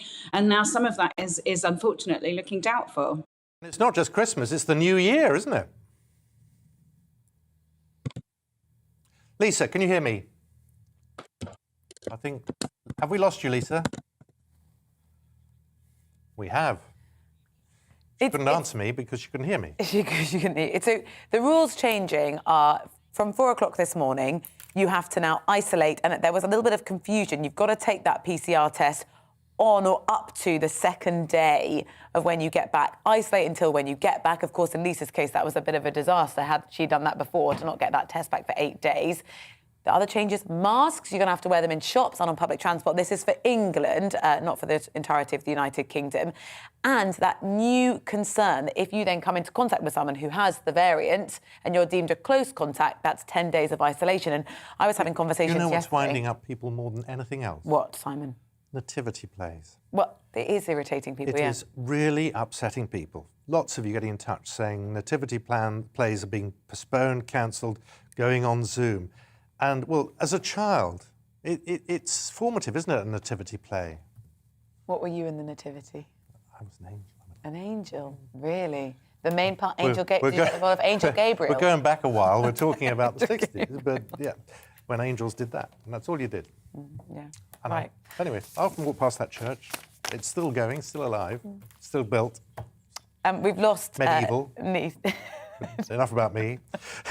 We've lost Lisa, I'm afraid, but more, of course, across the day here on the new rules and how they changed. But right I now... interrupted you, didn't I? What were you halfway through a story? No, I was just explaining what the new rules were from 4 a.m. today. Oh. And, well, the one thing is office parties. Are they still going to be going ahead? If you've got a big kind of Christmas party planned, are some of your guests saying, not sure I want to come because I want to You're not allowed isolation to over after Christmas? David last year, are you? Anyway, we shall move on. You're watching the Great British Breakfast here on GBNews. Now, Prince Charles, he travelled to Barbados to attend a ceremony to mark the country becoming a republic. That came into effect at midnight local time. Well, during his appearance, Prince Charles acknowledged the appalling atrocity of slavery in the Caribbean, saying it forever stains our history. The Prince described how the creation of this republic offers a new beginning as he watched the Queen's standard to be lowered for the final time. Now, out of this world, astronomers have pondered the source of Earth's water, at least since Newton proposed it arrived on comets. I didn't know he had. Just learned something. Anyway, the debate has shifted many times over the centuries, but one idea has barely been contemplated, that it came from the sun. However, improbable as it may seem, this is what some scientists propose in a new paper published in Nature Astronomy. And Andy Lound is spaceflight and astronomy commentator, joins us. Andy, improbable? Do you buy it? Yeah, I do. I mean, it makes absolute sense in many respects here when you think about it. The solar system, which we formed through the accretion disk, which is around the sun, and the sun is the main powerhouse for the whole system. And of course, what we're seeing once the sun pumps out all this material from it, when it does the eruptions from the solar flares, and it's pumping out all the solar wind and tons of material towards us, which includes material like helium, of course. I mean, you're going to get helium and oxygen combining to form water. And these are going to form in small particles, detaching themselves to dust particles, which come onto the Earth. So it makes an absolute great deal of sense that the powerhouse of the solar system could be the principal generator, if you like, for water itself. So the sun's solar wind makes water inside particles of space dust. Have I roughly got that right? That's absolutely right. And we've looked at particles of dust from the moon itself, and what we're actually seeing, even in the tiniest particles of dust on the moon, we're seeing water molecules actually clumping together and being inside that dust, which is quite remarkable. And the Earth receives a staggering amount of interstellar dust or space dust every year. About 5,000 tons of dust particles are received on the Earth every year, and some of these, if not all of them, are going to contain small droplets of water. Now, you spread this over the time of the Earth's existence, and you can see how water could have been distributed to the Earth itself, and in fact to other bodies in the solar system, because we still have to explain why water exists on the moon, for instance. Was it just distributed there from comets? I mean, you did point out Isaac Newton suggested the idea water came from comets. I mean, that was the big theory up to relatively recent times, but we found that's probably not true, because the type of water that we're seeing on comets with the isotope in it is not the same as that we're seeing on the Earth. So therefore, you can write out comets for the majority of water we have on the Earth. So I think the dust thing makes more sense, because it's a transmission system, which makes sense. There's a lot of it. As I said, 5,000 tons of it a year arrives on the Earth itself. So you can actually see that happening. And of course, most of the water on the Earth, we don't actually see it. It's actually deep down underground inside the Earth itself.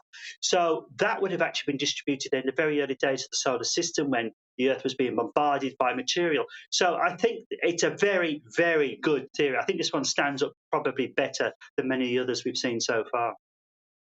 It seems like dust is a bit of an unfair title for something that's potentially so important.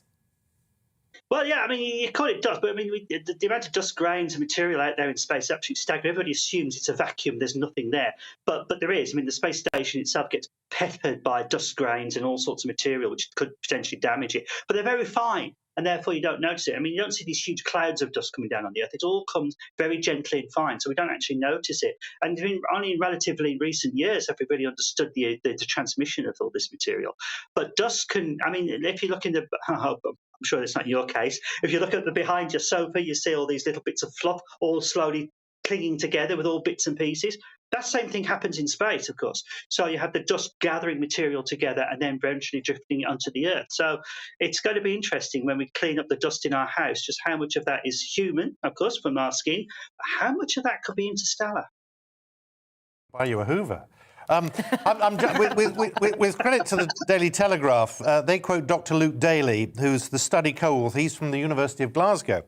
He says, a nice way to think about it is half a glass of sunshine in every glass of water. Is that how you think? Oh, wonderful. What a wonderful description. Kudos to him for that. Oh, I like that. I'm going to steal that. That's really good, yes. It is, isn't it? I think that's beautiful.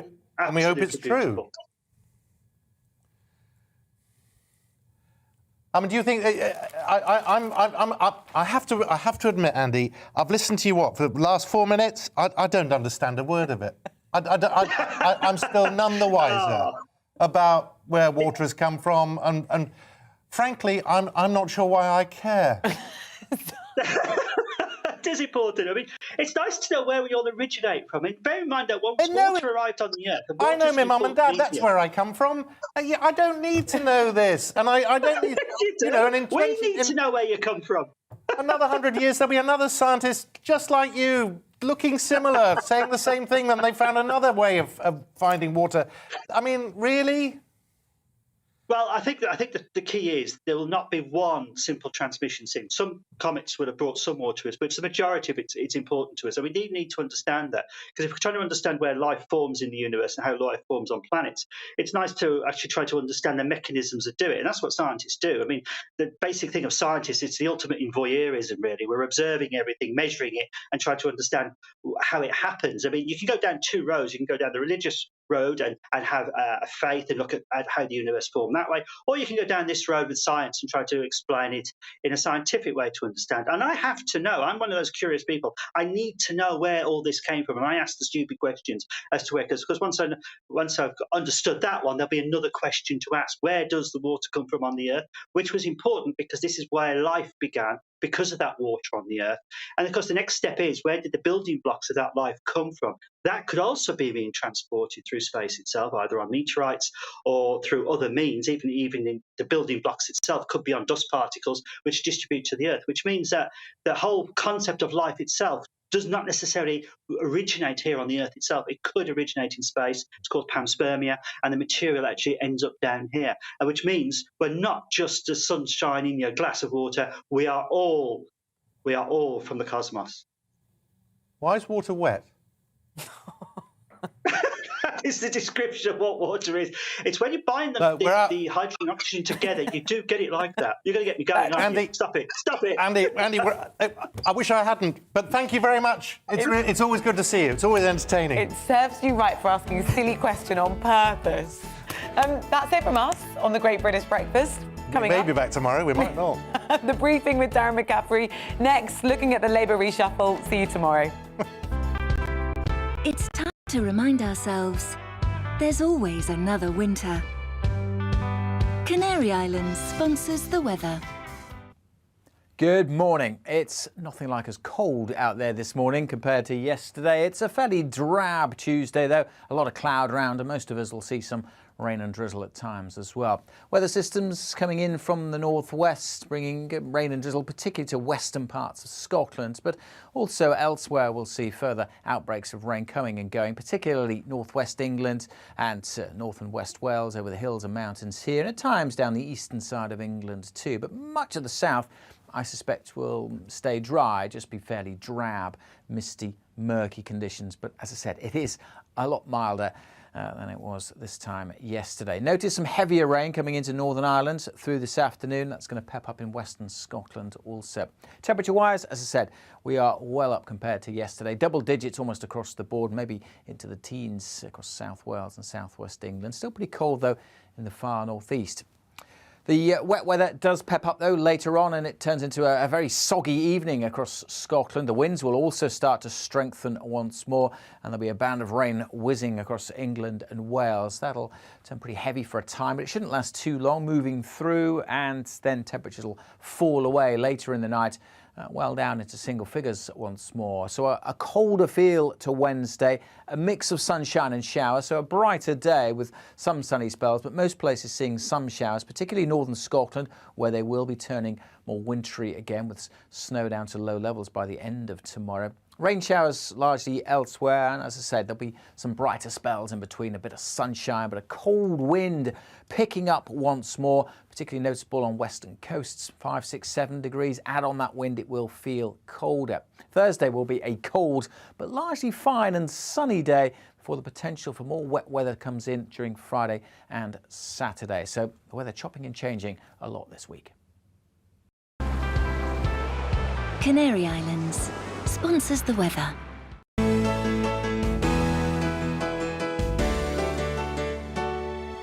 You're watching GB News live across the UK and the world on our digital stream. GB News is Britain's news channel. We are the UK's home of discussion and debate from all perspectives. We are here for you. Don't forget to